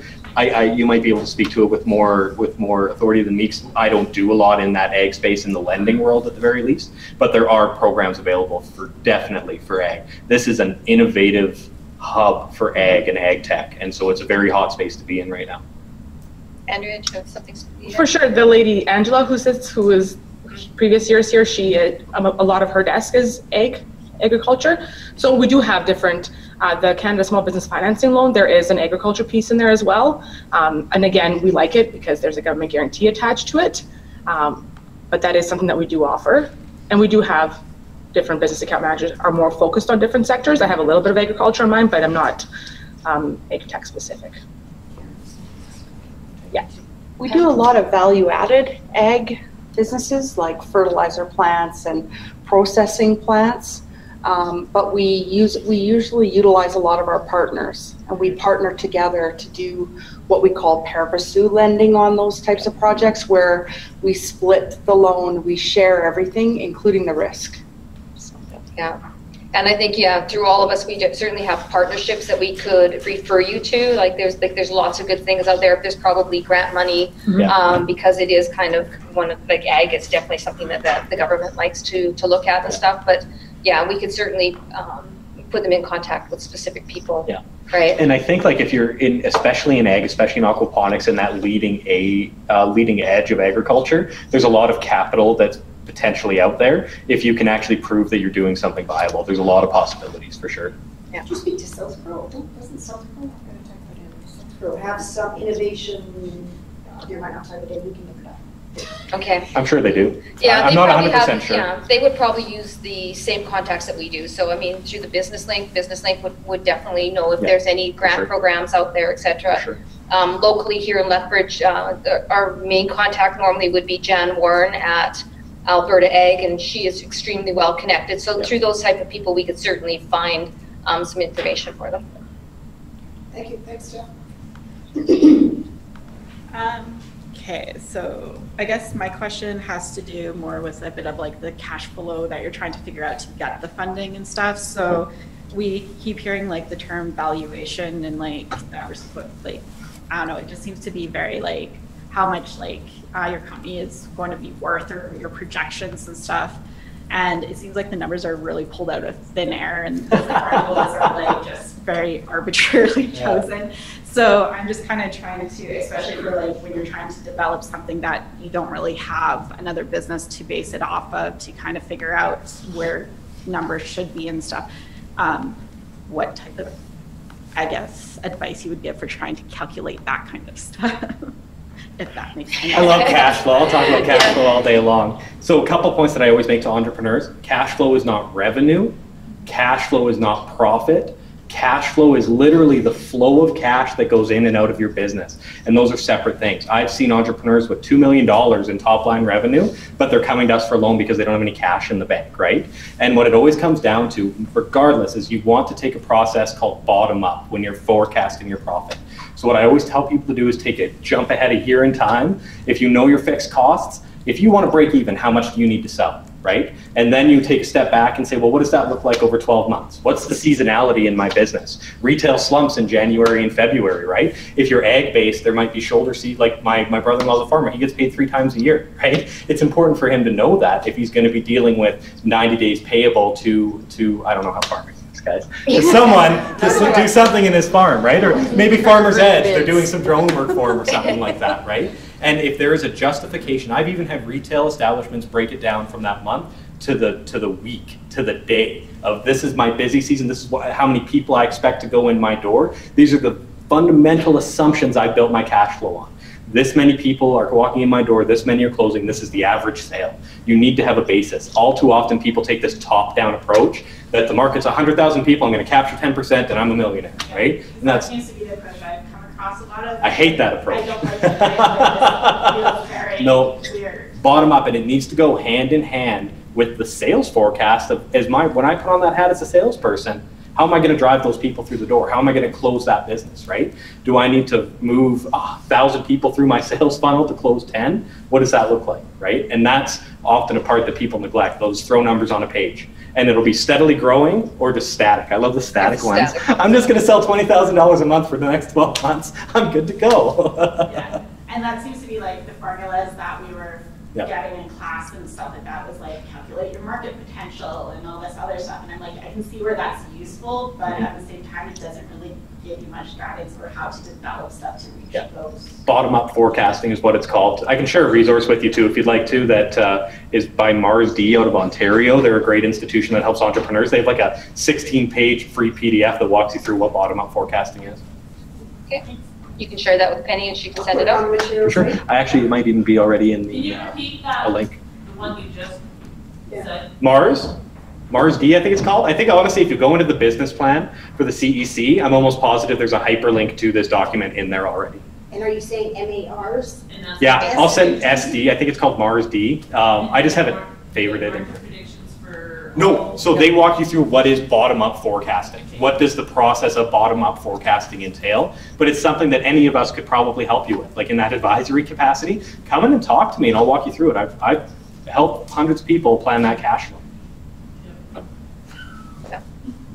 And that's the one thing I can tell you that we normally see the last 2 weeks, and especially the last day before your business plans are due, is everybody wants to come in and they'll ask to see Morley, and if he's overbooked, then they mean everything else. So please don't wait that long to look at your cash flow, because I mean, if you can't do that, you can't kind of really sell your business plan too. If you're struggling with that now, make appointments to see anybody that that's been on our panels, any of our Community Futures offices, Jason, any of us, right? Let us start helping you work through that now so that it's not stressful.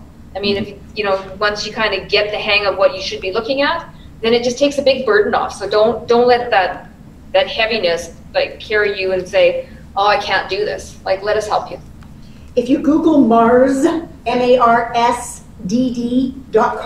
it's the first thing that comes up under bottom up forecasting, pre-revenue startups, entrepreneurs toolkit. Okay, so MARSDD.com. Anybody else? Anything to add to that?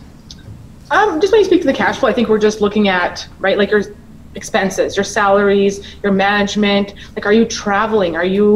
It's just making it realistic, right? Sometimes you'll see some, existing clients' financials, and they're paying themselves these crazy management fees. They're paying themselves wages. Like, they're trying to find, like, kind of almost loopholes to, I don't know, trading costs are higher, and I don't even know what they trade. Like, so it's, I guess when I kind of think of cash flow, I think of all that being in line, right? I have one client who has over $1 million in just salary. Well, they're a mechanic, right? They have, I don't know, 5 main mechanics. They pay them $36, $40 an hour, of course, right? So I guess it all kind of, if it makes sense, that's kind of what I think of, yeah. Yeah, and on the other side, we see people who come in who don't pay, they're not going to pay themselves anything. Mm-hmm. Well, I want to know how you're going to actually feed your family and do everything else. So, I mean, you have to. It's not, you're not building a charity, you're building a business that's sustainable. And be realistic. Like, I've seen business plans before where the business is open Monday to Friday from 11 a.m. to 1 a.m. and then on the weekends from 11 a.m. to 3 a.m. and they thought that the 2 owners were going to be the workers inside the business for all of those hours. That was it. We just need the 2 of us, no other staff, and we calculated it was like 180 hours a week or something like that they define coverage for between the 2 of them. So when are you going to find time to do those other 6 jobs that we talked about you having to do in your business? Do you have another question? Yeah. So I have a question regarding the minimum viable product. So I remember last session, Bruce Thurston, he said that the best way to know that your product has value is like if the customers or your customer segment is willing to pay money for it, right? Mm-hmm. So when it comes to, like, say, a concept where people can't pay money or like money isn't the currency, what would be like the currency for validation on like a concept or a minimum viable product?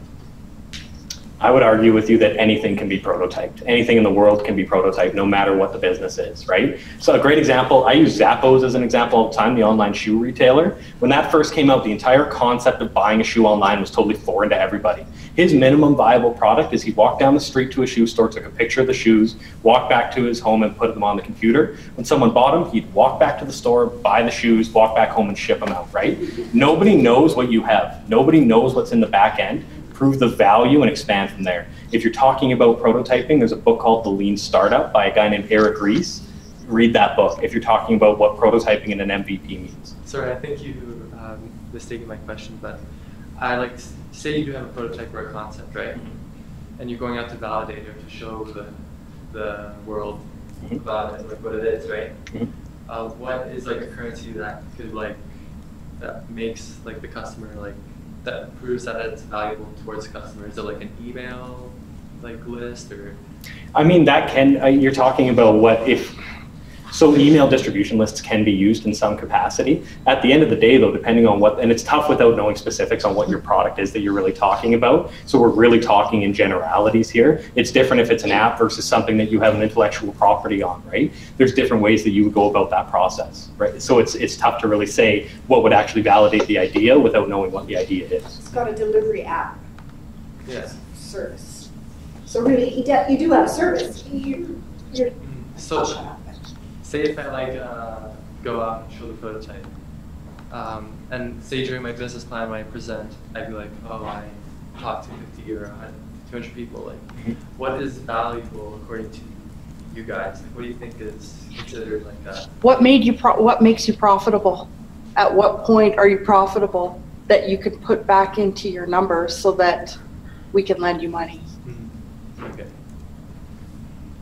He'll be around during the break too if there's something very specific. Then we can talk more in depth about knowing the idea is going to help with that, right? Because it's really tough to say in terms of if it's an app. And even in that app world, I always tell people like there's ways that you can develop an MVP in terms of an app for free. Only man hours put into it. Find your niche market and test it. That's what it's all about. It can be 10 people, it can be 20 people, but find someone to try it and get feedback, right? Most businesses, you can do something, even if it's not them giving you money, them giving you their time to use it and give you feedback is valuable. Okay, sounds good. I have one word to start, Tuan.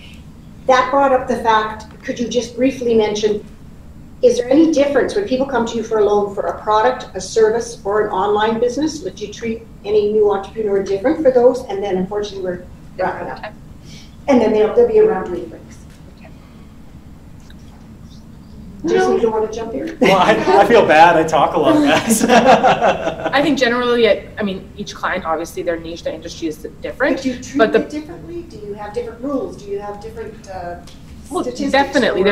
There is different guidelines, and it's hard to really predict unless you see some in RBC and the bank. We're not like we need to see some type of proof, some type of sales, some type of clients, commitments, agreements.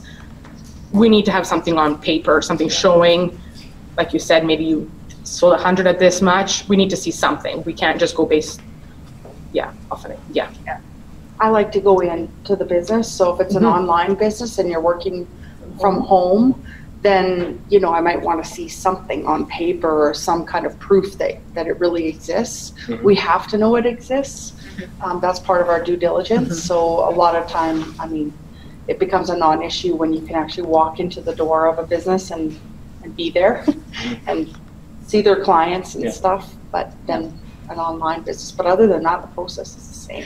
I think you have a harder battle depending on the industry you're going into. Restaurants are tough gigs. They're really tough to finance because a lot of people don't validate them properly and gyms and fitness, like the more competition you have, unless you can really prove what that advantage is and validate your business, it's just a harder process. It's the same process, but it can be hard. Sorry, I actually had a comment to his. Okay, no, it's fine, but just louder. They're telling me louder up the mic. Okay, so my comment was that I'm in a class with Bruce Thurston right now, and it's a new media class, or not new media, sorry, a business marketing new venture class.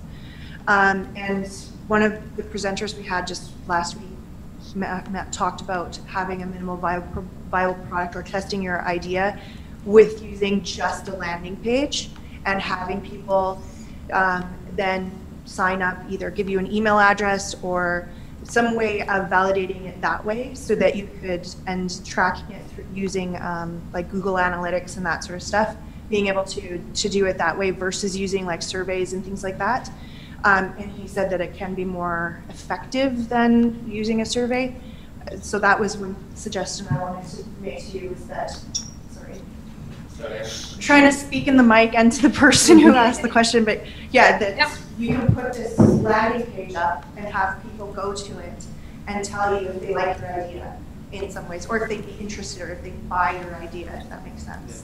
And so, and I've found it applicable to pretty much any of the businesses that we were talking about in our classes. So I don't know if that helps or not, but that was You've heard that at Tech Connect Boot Camp, so yeah. All right. So so we're due for a break, and then you'll have your next speaker. So most of us will be around at least through the break. Yeah. So if you have any questions, by all means, ask us, and if not, go through Penny, and we'll get you any help that you could use. Thank you. Thanks. Thank you. Don't run short with these fellows, because we all know, we just heard, and we've heard every night, that reading your financials and knowing your financial statements is an important part of your business. So Adam and Aaron are from MNP, and they are going to lead us through important information with regard to knowing what your financials say, ratios, what to watch for, even if you're not involved with your financial statements on a day-to-day basis. Knowing what they look like at the end of the month and what they mean to you, and maybe even sooner. Thank you for coming, gentlemen. Yeah, no worries. So, like Penny said, my name is Aaron. This is Adam, from a couple of senior accountants from M&P here in town. A little bit about us. We're a nationwide firm, the 5th largest in Canada at the moment, behind the Big 4. We specialize ourselves in general insurance. So I think you were talking to bankers earlier here tonight. So we're the ones who do work on the statements at the year end so that they feel good about handing out loans to guys like you. Other work that we do everything from valuation services to personal taxes to large corp tax, insolvency services, a whole plethora of different things. So, but our big thing, our bread and butter is financial statements. So that's what we're here to talk to you about. So financial statements 101, that's exactly what it is. This is just a brief overview of common financial statements that you guys will use as business owners.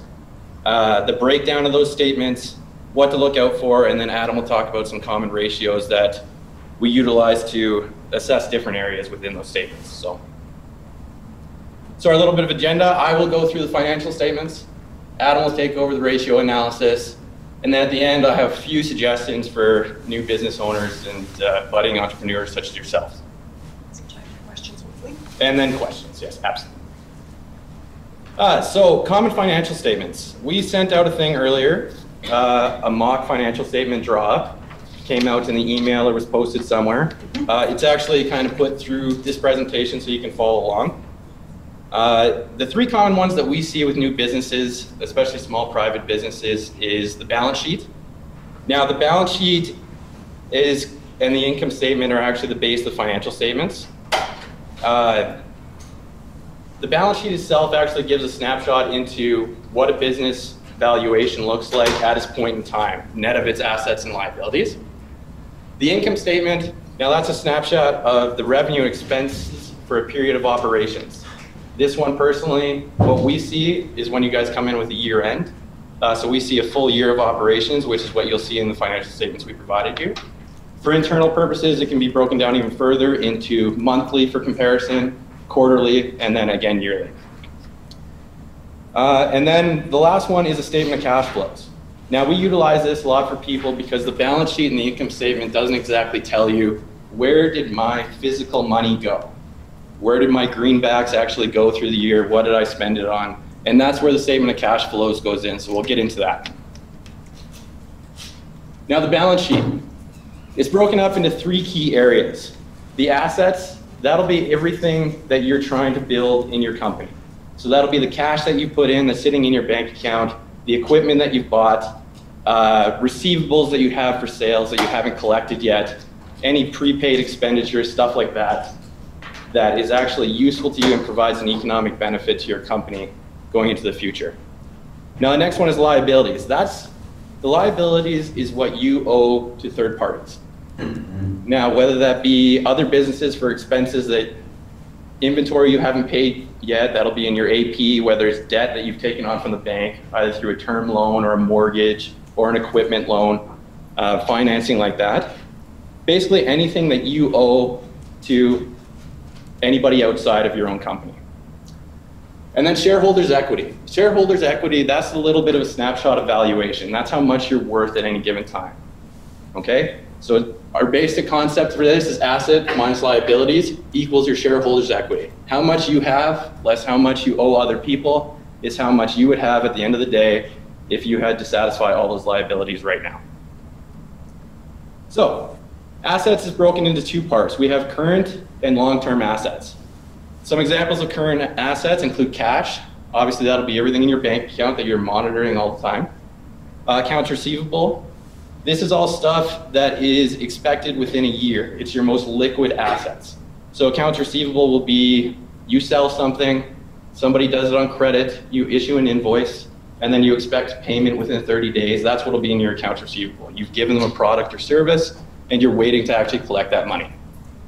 Inventory. Now this is specific to a business that actually sells goods. Whether you're a restaurant, that'll be all your steaks, and your potatoes, everything in your fridge, or it could just be a clothing store, all the t-shirts, jeans, that type of thing that you have on hand that you're planning to sell. Prepaid expenses. These prepaids are stuff that you've paid in advance, and they apply to the next fiscal year. So that can be things like insurance. You've been paid your insurance policy at the beginning of the year, you're not making monthly payments. That's an asset on your balance sheet, and then you kind of amortize it and recognize it throughout the period of the insurance. Another good example is property taxes that you pay to the city. And then income taxes receivable. So if you actually find yourself maybe in a net loss position sometimes, you don't always owe the government taxes. That's where we come in. We want to make sure that you get your taxes back that's owed to you if that happens to be the case. So long-term assets. This will include all of your investments. In smaller businesses, not too popular, you'll see some people invest in securities, basically shares on the publicly traded markets. You'll see that. Maybe an investment in a subsidiary, a company under your original company. This can also include long-term receivables. So if you as a shareholder have advanced the company money and said, here's 10 grand of my hard-earned cash, I'm going to give it to the corporation, which is its own entity. That could be a long-term receivable if you're not expecting it in a year. And then property, plant, and equipment. On the financial statements, we'll go through that in a minute, but you'll see that there is some equipment in there. We made that leasehold improvements. So that's, you go into a store, you put up shelves, you do renovations, that's an asset. And then any equipment you might need, whether it be a forklift down to computers. The liabilities is broken up into current and long-term as well. So accounts payable, kind of the offset of accounts receivable. This is all the expenses that you have to pay. If somebody delivered you a service, an electrician came in and fixed something, he issues you an invoice that you haven't paid, that's a liability that you owe to him. That'll go into accounts payable. Credit cards and short-term loans. This is type of stuff, a revolving line of credit from the bank that you talk to these guys about. That'll be a short-term form of financing that'll go in that area. Credit cards is the most popular one. If you have a company credit card, you've racked up a lot of expenses, but you haven't actually paid it yet, that's where that will go. Now, here's what we see. This current portion of long-term debt relates to a long-term liability. This long-term debt could be mortgages, financing, equipment financing, that type of thing. You get through the bank. This portion here represents future payments past a year. So whether that loan goes on for 5 years, that could represent the 4-year portion.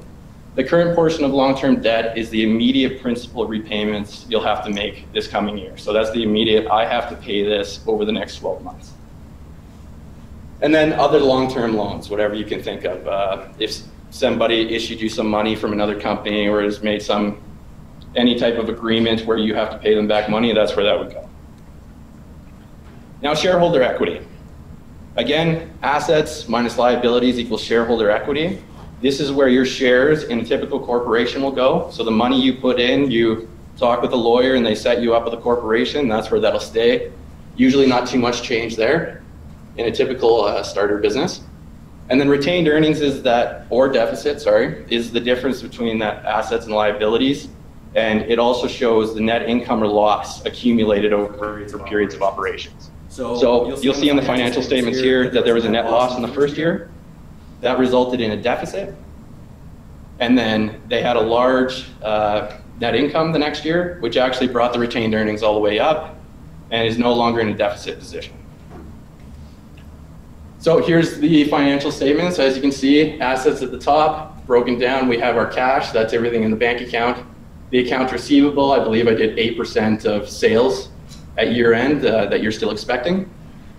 Your inventory, that's how much inventory you have on hand at the end of the year to sell. And prepaid expenses, that's your insurance or property taxes that you've already paid and it's just being knocked down as the year goes on.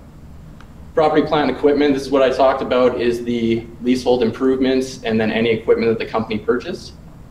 This one, you'll see it declines from year to year. The idea behind that is that your equipment will have amortization. Basically, you buy a truck today, it's not the same a year from now. So what you'll do, or your accountants will do, is take amortization on that and it'll bring down the carrying value of that asset.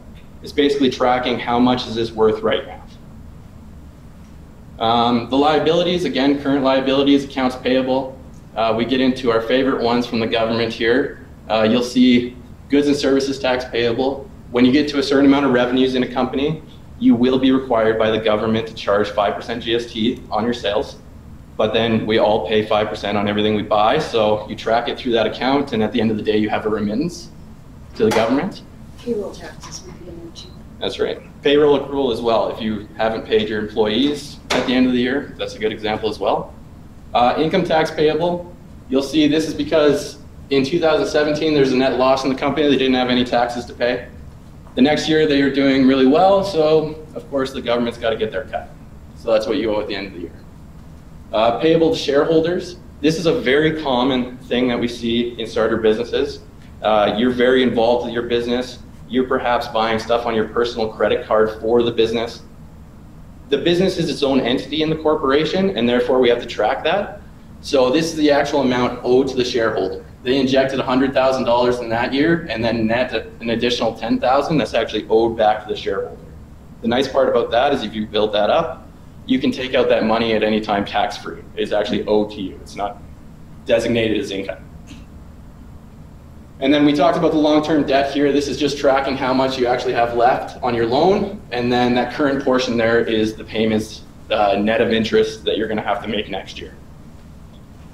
And then that whole equation comes down to the share capital and retained earnings. Right at the bottom here, like we said, a loss last year led to a deficit. And then some net income brought it all the way up to retained earnings. And that's kind of a snapshot of how well your business is doing over the years of operations. Moving on to the income statement. So this is the basic breakdown of an income statement. Revenue and cost of sales, these kind of tie together. So the revenue, basically, it's everything you own, or everything you've earned, sorry, from an inflow of assets in exchange for goods or services that you provide. So either you're selling goods like t-shirts, that type of thing, or you're providing services like we do, accounting services. And that's the money that you've actually charged in invoices and get from your customers. Now, cost of sales, this is the first of two types of expenses in a typical company. Cost of sales is the expenses directly related to your good or service that you actually sell. So for example, in this company, there's inventory. That inventory, when you purchase it, goes on the balance sheet as an asset, but when it's actually given to somebody, that is the cost of your sale. So if you bought t-shirts at $10,000 and sold them for $15,000, your cost of the sale would only be $10,000. So where that comes in, revenue less cost of sales gives you your gross margin, which Adam will get into a little bit later. And that's just kind of your performance on your revenue generating activities. So exactly, if you have that $15,000 worth of sales, $10,000 cost of goods sold, your gross margin would be $5,000. Now the second type of expenses is just general operating expenses. These are kind of your fixed expenses that you'll see. You've already signed on to them, you've got a banker, you've got an insurance guy, you've got a lease, you're paying rent. That's all those expenses that before you even sell your first product, they're kind of going to be there. They're usually pretty fixed. They fluctuate a little bit just given on sales volume and what you need. Maybe you need to hire another employee. But you'll see those are their own types of expenses, and they don't tie directly into revenue, but are basically the fixed cost of the company. When you subtract those out, that's where you get your net profit at the end of the day. So as you can see here, first year they had 500,000. They had 350 in cost of sales. That gives a gross margin of 150. And they kept a pretty similar gross margin across the board of 30% in their second year, where they had $1 million in sales and 700 in cost of sales. Now the biggest thing with income statements, I said you can break that down period by period. If you're comparing months, quarters, or years, is to look from year to year, period to period. So we can see here in our expenses, cost of sales, okay, that's good. It remained the same portion of revenues, 30%, that's pretty consistent. Moving down to the expenses, salaries, okay, we had more revenues, salaries went up 40,000. We need another employee to service those revenues. That seems pretty standard. Your rent, that's something that should probably stay the same. Advertising, promotion, it doubled, but so did our sales. And now, if only it worked like that in real life. Everything else here, your interest on your long-term debt, your insurance, all these types of things compare period to period. Why do you think the office went down? Why do you think the office went down? Initial startup is what I assumed. Yes, you might need to buy some computers or papers or more pens, and then the next year realize you don't need quite as much of that stuff. The big expense here, amortization. We always organize the most expensive thing to show you where your money's going. Amortization is actually a non-cash expense. That's that portion of writing down your assets to say, this is how much we actually wrote down our assets in the year, and you'll see the assets on the balance sheet actually decrease by that amount. So and then down here you have your earnings and then your provision for tax. and then your net loss and how that incorporates into retained earnings. And then we chose to pay a dividend because they did so well out to the shareholders, so they actually got some earnings on top of their salary. Now, statement of cash flows.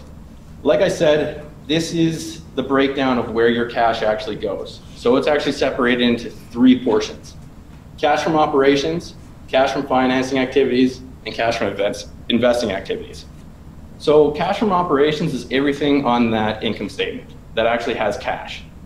So what happens is you see from your operations how much you actually earn from net income, adjusted for non-cash portions like amortization. So if you go into there and you see that you actually have a negative cash flow from operations, you might have to assess, okay, what am I doing? Why am I not making a profit? Why is money not coming in? Is it the fact that I'm not making a good enough margin? Or it could be a one-time expense. Say you had a lawsuit, you had to pay somebody out and settle. That could happen. Or something like Adam will get into, your AR, your inventory isn't turning over fast enough. You have too much inventory taking up too much cash, or you have AR that you haven't collected fast enough and you have a cash shortage. Financing activities, that'll be all your debt, your shareholder loan transactions, and any dividends. So basically this will sum up, you'll see cash advances if you get a loan from a bank, and then that'll show you your repayments. If you have negative cash flows from here, you should maybe assess, okay, well, what am I using this for? Or why did I actually get this loan? Was it a good use of cash? So, and then your cash from investing. This is the cash that's actually used to invest back into the assets of the company. So what you'll see in this example is that they actually had purchases of equipment. They had increased sales and they needed to buy some equipment. It was a use of cash, yes, but probably needed in order to incur those sales. So we'll get into that. So up at the top, we start with our net earnings, adjust for non-cash items like amortization. Now these working capital accounts, this is actually the cash in hand. So this is the change in between those accounts. The accounts receivable, for example, if your accounts receivable goes up, that's not actually cash in hand. That's cash you're waiting to receive. So that's the adjustment there.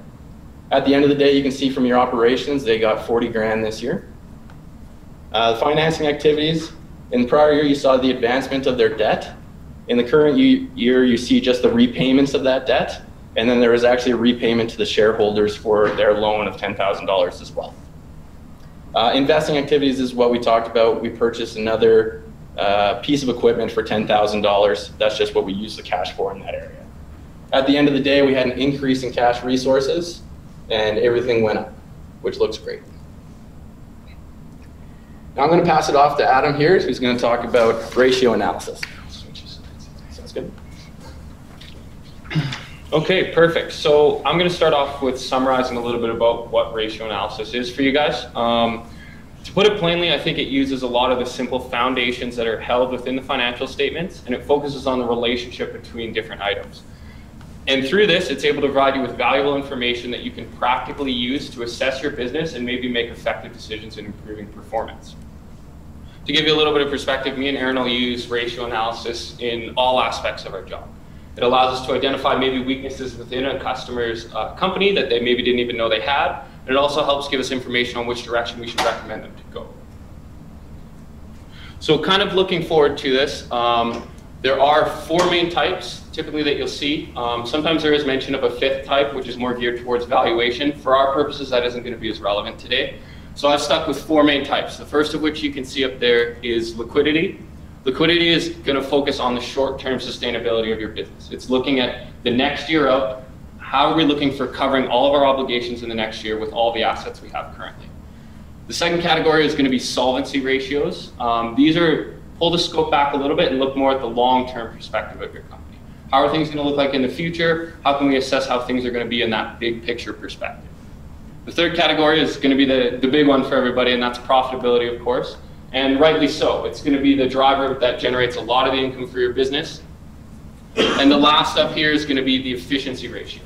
These ratios are more geared towards looking at improving performance internally within your company and what you can do to gear towards improving your operations.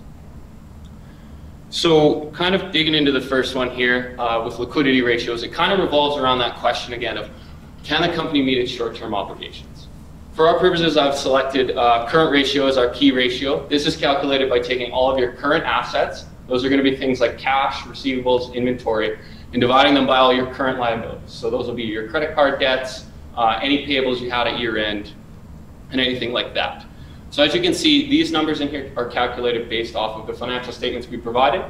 We just chose to do that to kind of give you a little bit of a blueprint to reference back to and take a look at if you wanted to. So the company that we've set up has a current ratio of 1.13. What does that mean? That's just a number. Well, it actually tells us that for every $1 of current liabilities that you have $1.13 of assets to cover that in the next year. So some things to keep in mind with the ratio is that it does focus on your most liquid assets, and that's why they're categorized as current. These are things that are available for you to use today. So digging into it a little bit more, presumably with liquidity ratio and specifically the current ratio, a rule of thumb would be to have a current ratio greater than 1. Why is that? Well, it's probably a good idea to have sufficient current assets to cover your current liabilities. But there are some considerations to have. If your current ratio is a little bit too high, what can this mean for you? Well, it's great that you can cover all your short-term liabilities, but if your current ratio is looking at 3 or 4, maybe you could more effectively use these current assets in your company. So if you had a current ratio of 4, you could have a ton of cash in your company. Well, what can that be used effectively as? You could purchase a long-term asset that would help you generate revenues in the future, or you could look at paying down your long-term debt to get ahead on your financing. And of course, a glaring problem would be, is your current ratio too low as well? Are you unable to meet those current liabilities? Well, there's a number of things you can do. You can consider your financing structure. You guys talked to bankers earlier today. There are options to maybe take some of your short-term indebtedness, and this can be a line of credit or perhaps credit cards, and transfer those into long-term debt. So this would alleviate the current portion of that debt and increase your ratio and ensure that you can continue to operate and meet all your short-term liabilities. So then the next category, again, the solvency ratios. This, again, revolves around that. What does the long-term sustainability of your company look like? For this ratio, we selected the key ratio to be your debt-to-equity ratio. Pretty topical if you guys were speaking with bankers a little bit earlier, but what this does is it takes the total debt in your company and divides it by your total equity, which Aaron was talking about. So for the company that we have, they have a debt-to-equity ratio of 16.22. Again, what does this tell us? What does this mean? It means that for every $1 that the shareholder has put in and earned in their company, they've financed $16.22. So the thing I wanted to highlight with this is that this ratio is going to be tied directly to risk, and that's how it's a useful tool to assess that long-term sustainability. So the higher the ratio, the more leveraged you are, the more long-term obligations are present within your company. That makes it a more riskier investment. So to tie it back to the earlier presentation, if you're seeking financing and you're highly leveraged, a bank to lend you money, it would be more risky if you have a higher debt to equity ratio. So to dig into that a little bit again, of course, a high debt to equity represents significant risk because of the associated liabilities with the debt. But a low debt to equity at the same time represents low risk to yourself as a shareholder, but significant financial obligation. So if you're not financing as many things, you're putting a lot more of your own money into the company. The important thing to highlight with this and using this tool is that there is no set actual rule. It's geared towards what your own personal risk tolerance is and what the bank is willing to offer you. So going into the next category, profitability. Of course, the main question is going to be how profitable is your company going to be? So for this ratio, we actually selected the key ratio as gross margin, which Aaron had kind of introduced you about again too. So the gross margin is calculated by taking your sales less the direct costs attached to it. So if you're in more of a service providing setting, it'll be the labor you directly apply to those sales. If you're in more in a product providing setting, it'll be the cost to get that product to market. So you divide those by sales and it gives you a percentile. Again, with our company, we had a 30% gross margin. Well, what does this tell you? So it tells you that for every $10 in sales that you have, there's $3 that you have left over to cover your general expenses, and once those are covered, generate profit for you. So what is the value in the gross margin? Well, a rule of thumb would be that you want it to be high, right? If you're having more money generated in your gross margin, you'll have more money to cover expenses and more money in your pocket at the end of the day. But can it be too high is a question to consider. Your price can actually be prohibitive to return customers. So I can give you an example of with a startup business, if you were achieving a very, very high margin, but your sales could actually end up being low. And this is because customers might not see the same value in your price, so they might not be looking to return. So that by potentially decreasing your price and your margin, you could promote more repeat customers and more sales overall. And of course, what if your margins are too low? Well, this can represent a problem as well. If you're not able to meet your general expenses, then you certainly won't have any money left over for income, and then you'll also run the risk of losing your investment that you've put in. What are some options to you? Well, on the cost side of things, you can take the approach of a cost control kind of approach. Look at the direct costs that are going in and how you can affect them. There are advantages in considering things like planning bulk purchases and taking advantage of economies of scale, or maybe better scheduling the time that your employees are going to put in, or you yourself. Question from the onliners. Of course. Sorry, I got closer to the thing. Is there a rule what is considered high or low margin? I started off by telling her it depends on her industry and she should be able to research it, but do you have some further? Certainly, yeah, and I think kind of it is very dependent on the industry you operate in. So I can give you the example of looking at a lot of maybe like merchandise sales and clothing stores. Well, these merchandise sales and clothing stores would typically aim to achieve a profit margin of 50%. So what does that mean? That shirts that they're bringing in from the supplier they're paying $10 for, they will look to sell those for $20, right? And that's the comfortable margin, and that's one that's consistent of the industry.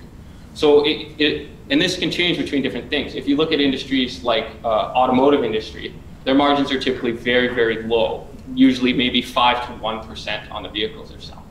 So this can affect your company in that you can be more volume driven for profits if you have a lower gross margin, or more sales driven for a higher margin. Does that answer the question? It does. But when you're talking about, sorry, I think they can hear you pretty good. When you're talking about, you brought it in for 10, you're selling it for 20, you also got to take into the fact that the freight in, and there are other variable costs, not just the cost of the t-shirts. Yeah, if you certainly. Make that clear. Yeah, and just to highlight that too, so your direct cost is not just the cost to purchase. So it will be inclusive of things such as bringing the material to your store, getting it to the customer. Those things are all going to be driving the direct costs that come out of the calculation, right? So considering and paying special attention to which costs are going to be directly attributed to the sale is going to help give you better information on your margins and help you better gauge what you're achieving. So then going forward into the third category, this kind of revolves mostly around the question of how well are you utilizing your assets within the company. So for our purposes here, I actually selected 2 key ratios. This was more looking towards to promote a tool if you're looking at more of a service provider and also of a goods provider. So the first one I've selected is the receivable turnover. Just for making it a little more clear to you guys, I've set it up to be derived in days. So this is calculated by taking the days of the year, dividing it by your total sales, divided by your accounts receivable. So this comes out to actually 29 days. This may bring up the question is, what does turnover mean? Well, turnover will mean when everything completely moves over. So if you have all your receivables at a point in time, like on the balance sheet, how many days will it be before all of those receivables have been collected? And of course, there will be new receivables, but all those old receivables will be gone. So with our calculation of 29 days, it tells us that it takes, on average, 29 days for us to get cash in our pocket from when we made a sale. So to give you an example of that is, for me and Aaron, if we work in professional services, which we do, and we will invoice a customer once we've completed our work for them. That invoice is going to go into our receivables, and if our turnover was 29 days, it would be on average about 29 days before there's cash in our bank account. Why is this important to take a look at? Well, having that cash in your bank account makes it more useful to you because you can use it to pay your expenses, right? It's more liquid than receivables is the key point there. The second ratio that we've kind of discussed here is the turnover analysis. Again, we've derived this in days. This is calculated as taking the number of days in the year divided by cost of sales over inventory. So similar to receivables, the inventory turnover is applied the same way. It works in that all of your receivables at a point in time, on average, how many days will it be before all that has sold? Of course, during that time, you're going to have more inventory, and ideally, there will never be a time where you have none, but it'll take 29 days for you to sell everything you have on average. So 29 days, it takes on average 29 days to sell your inventory from when it goes on the shelf or when you have it ready for sale. So the one thing I wanted to highlight too, and the importance of these ratios and what they can tell you. So if you're an example, if you're providing a good, right, you have it on your shelf, will be 29 days on average before it's sold, and if it's on credit, it will go into your accounts receivable, and it'll be another 29 days before you have cash in your pocket. What does that mean? That's almost 2 months before you have any money from a sale. So when you're looking at your ratios, it can identify things like this. Is 2 months quick enough for you to get your money? Some cases it may be no, in some cases it may be yes, right? So on top of that, there are some things to consider. If you assess that maybe this is too long for your company, well, you have options. You can reduce your lending terms with your receivables. You can maybe be leaning more towards accepting cash up front. This would reduce the time that your receivables spend in accounts receivable and increase and shorten the time before you have cash in your pocket for use. Again, is your inventory too long? Well, you also have the option of becoming more competitive on price. Offering sales, reducing the price, will promote sales of your inventory and again, reduce that turnover period. This is often applied if you see stores when you see this inventory's been around for a while and now it's on sale, right? And you'll see people buy it up. So on the other side of that, can this be too short? Well, you know, when we're talking about it takes X number of days for money to get into your pocket from when you've made a sale, you would think, do I want the shortest time frame possible? Well, the answer is this is not always the case. Again, this is something that you can assess about your business, and it's one of the advantages of the tools is that you can see it.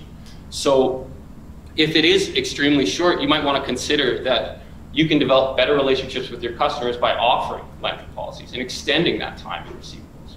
If you have a good long-term customer and you say, hey, would it be easier for you and your company to offer a line of credit to you, and we can provide you services and we can bill you procedurally for it? That will push up your receivables turnover, but it could promote more business in the company overall.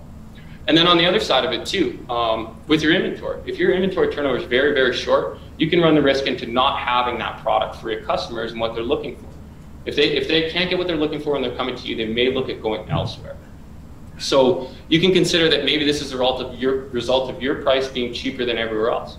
And potentially increasing that price, your inventory turnover will go up, but you can ensure that you have the products that your main customers want to get all the time.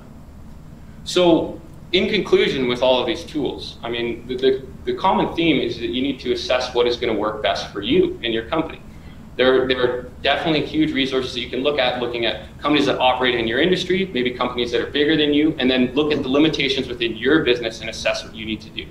There's a whole plethora of ratios, and that's going to be consistent in any textbook or website that you look at, but understanding what they do and kind of highlighting some of the considerations is something that can be valuable to you as a new business owner.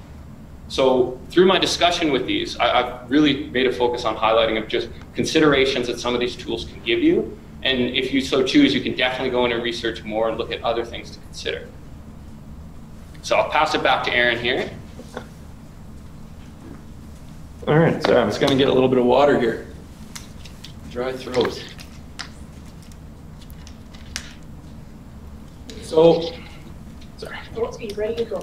I know that's a lot of information that we just threw out, and for those of you who didn't decide early on to get into the exciting world that is accounting, that we do every day, we have some suggestions for you guys as new business owners. The first one being that you guys are passionate about something. That's why you guys are here today. You have a business or an idea, something that you're passionate about that you want to pursue. Everything we talked about, and ourselves as professionals and everybody else you've talked to along the way, we're tools to utilize. We're trying to give you some skills as a business owner so that you can monitor these types of things. But again, we're tools for you to run your business. So number one, focus on what you do best, which is your business.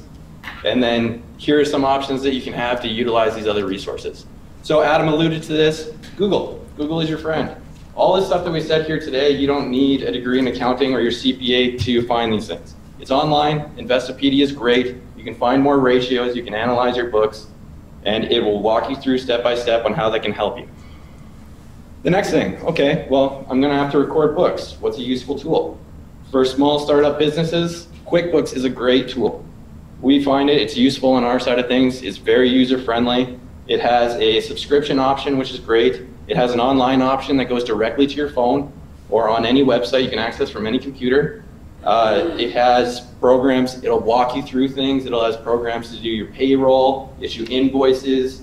It can actually download all your transactions right out of the bank account, and then you just organize them as to what they are and where they should go. The next thing, okay, I don't want to do bookkeeping at all. That happens, definitely happens. Bookkeepers, there's tons throughout Lethbridge. We have lots of references. They're online too. You can find them. They're on Kijiji advertising their services. You can bring them their stuff for a charge, obviously, but they will compile all your records on a monthly basis and have everything ready to go for your accountant, your taxes at year end, and for you to go in and do ratio analysis and see where your company is at. And then last but not least, professional help. This is what we do. You guys are good at the other things, whatever your business may be. This is our business on a day-to-day basis, whether it's accountants or lawyers, professional help. We're here for this competition. Actually, the winner of each category is going to get a $1,200 gift certificate for accounting services at M&P. I encourage the winners of each category to utilize it, come, get help, tax services, tax planning, ask questions. For everybody else, come in, get a consultation, go to a professional when you need help. Batter them with questions. We love answering emails. And I will say too, just to comment on top of that too, quite often working with some of the clients I work with, I see them really splitting hairs and really getting stuck on different tasks that we are skilled at and we can do. So the way that I will approach them and talk to them is I will say, you're good at generating wealth in your company. You've proven you can do that. That's what you're there to do. Why waste your time spending something that you can outsource to somebody else, us, a bookkeeper, and then allow you to focus on generating that wealth, right? I mean, I think all this stuff is definitely like approachable for everybody, but I think that focusing your efforts into what you're good at is something that will bring more value to your company in the long run. Absolutely. So that opens the floor to any questions you might have. That's everything we've got for you. And we are resources to you here now, so I would encourage you to please. They zipped right through, so just think back to the balance sheet or think back to the income statement if you have questions. Or if they spoke above your head, ask a question. This is the time. So if you have something, come down to the mic. I don't have anything online right now. Oh. Accounting's not that interesting. Well, That's okay. Ask them something about cash flow. Yeah. Financial forecasting. So how do you guess if you're paying wages and whatnot? So when you're doing your financial forecasting, you're going to pay yourself and or employees' wages. How do you forecast income tax and those ratios, and what percentage do you add into that so you can account for that? Yeah, I can make some comments on that. Typically with forecasting, you'll look at having a baseline, right? So you'll look at your last year, perhaps, or maybe even your last month, and look at, okay, these are the costs that we put in. But brand new, yeah. It doesn't exist yet. Okay, well, in forecasting, then I guess your best resource would be other companies within the industry, right? So taking a look at margins they can achieve, of course, they're going to bring their size and their experience to the table.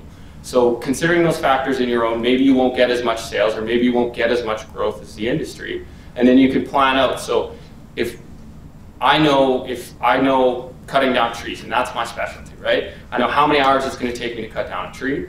I can estimate how many employees it's going to take for me to take care of jobs. And then based off of what I have from interest for my prospective jobs, I can incorporate into, I can charge this much and these are going to be my costs on.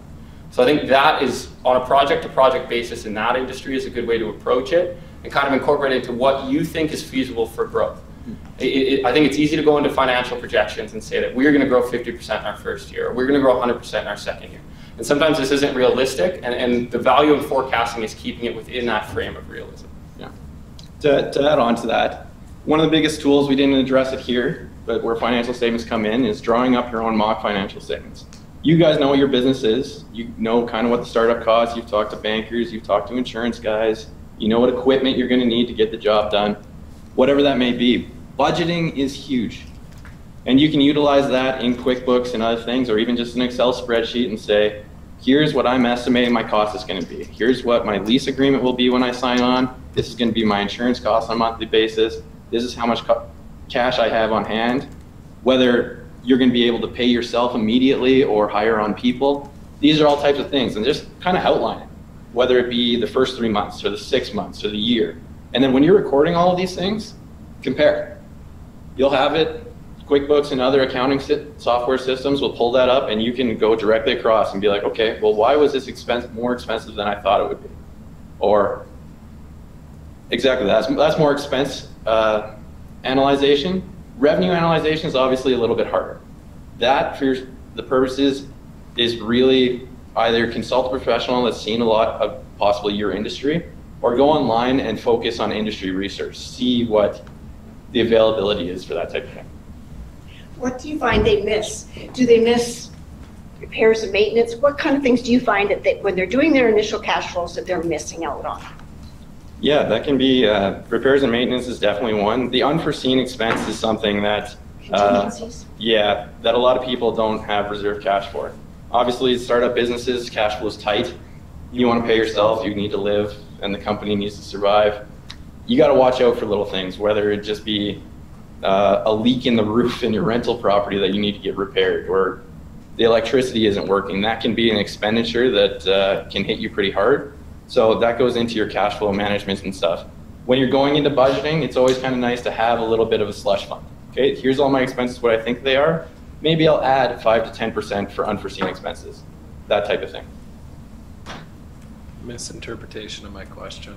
Okay. So I was getting at more so, I'm trying to figure out, I'm going to pay myself $3,000, $4,000, $5,000 a month.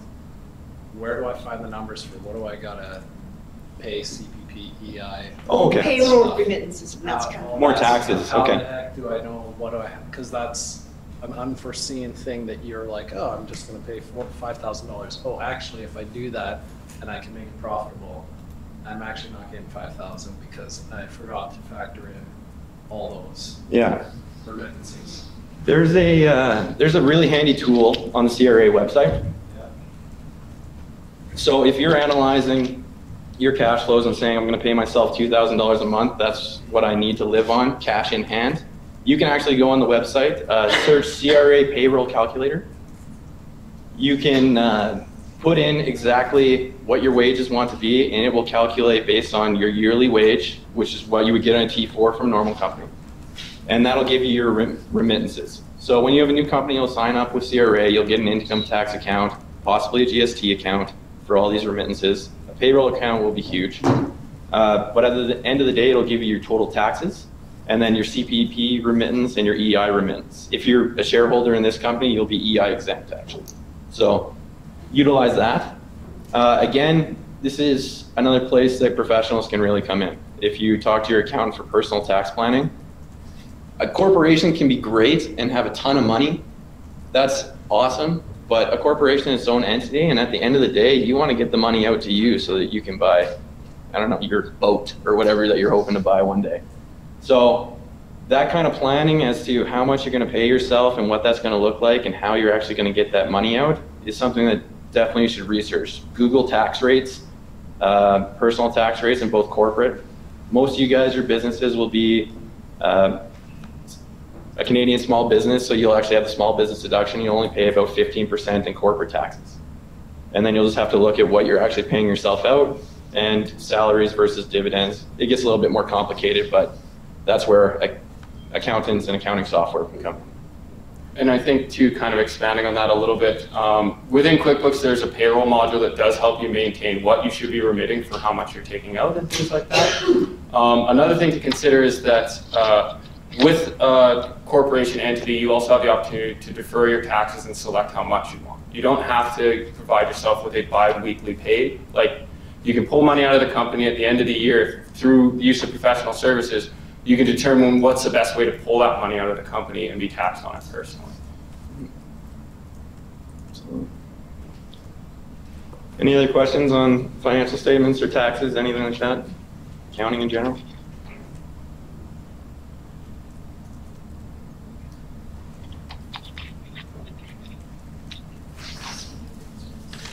Anything online? Yes, they're all helping each other, which is wonderful. Oh, there you go.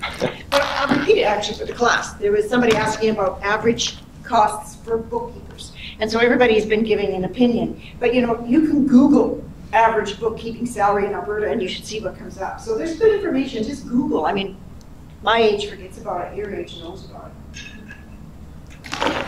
And it depends on experience and certificates and education and all that kind of stuff too. Absolutely. And obviously, like, how much? If you guys are a small business and you need a bookkeeper to help get things started, it's not going to cost as much as if you've got a ton of transactions going through every month. A lot of them work kind of on an hourly rate, and you know, a month for a new business could take a couple hours to get through the books on your bank statement, or it could take 10 hours. It just depends on how much volume of transaction you guys have going through. Here's one. It's got it. Okay, Tasha says, last question. If you pay yourself X amount, do you just pay yourself everything you have made, in quotation marks, or do you set yourself the salary you can afford and anything over and above that stays in the business account hanging out? So I guess you've got to, you know, what your upcoming expenses are. You've got to look at a budget. You've got to look at a... Adam alluded to this, tax deferral within a corporation, so I'll let him take this one. Yes, yeah. Taxes. So typically we'll see that with a lot of companies we work with where they want to pull all the income out of the company. This is definitely an option to you, and you can assess whether or not it will kind of diminish your operations. You know, you need to consider things like, what do your current liabilities look like? And if you do pull all the money out of it and you want it in your pocket, this could maybe hurt the business in the long run. So in assessing whether or not you need to do that, again, is looking at the financial health, and you can look at some ratio analysis and kind of assess at what you have to take out at the end of the day. So your income for the year, that's not necessarily money you can just pull out of your company. You need cash to be able to pay yourself. You need retained earnings within the company to dividend it out if that's your choice. There's a number of factors you can do. And there's income tax payable. There's installments for next year that you're going to have to pay. So. Yeah, so an example with that would be is with some of the clients that we work with, they'll want to dividend out everything they have after tax. So they'll bring their year ends to us, and we'll calculate what their taxes payable are going to be and prepare that package for them, and then have the discussion. Do you want to take this out? This is available to you. You know, and you need to consider things with your business. Some businesses don't need a lot of working capital and don't run those risks of things that can pop up, and some do. Are they prepared to put it back in next year if they need it, right? Mm-hmm. Yeah, the big thing on the tax side of things is that within a corporation, I mentioned Canadian small business, you have that small business deduction. If you have $100,000 of taxable income, it's only going to be 15%, so that leaves $85,000 after tax for your company. Now, if you pull all of that out, it's going to get taxed at higher personal rates. And personal rates are kind of margined. If you only pay yourself $40,000, you'll be taxed at a lower rate, and then it goes up in steps. So it might be a decision between, okay, how much do I really need, or can I maybe put it off a couple of years, defer the taxes in the company, use it to grow even more cash, and then be able to pay yourself a higher wage in the future. So take a look at the tax rates. They're all online. You can run your own little calculations, give her guesstimates, and see how much cash you want at the end of the day. Get advice, and get good advice. Yes. Professional help. And you give them free advice until you tell them it's chargeable after a certain amount, right? But you let them visit for a little bit. Yes, right? that's correct. Any more questions? I think you can wind up, and thank you very much, gentlemen. Okay, perfect. Well, thank you, guys.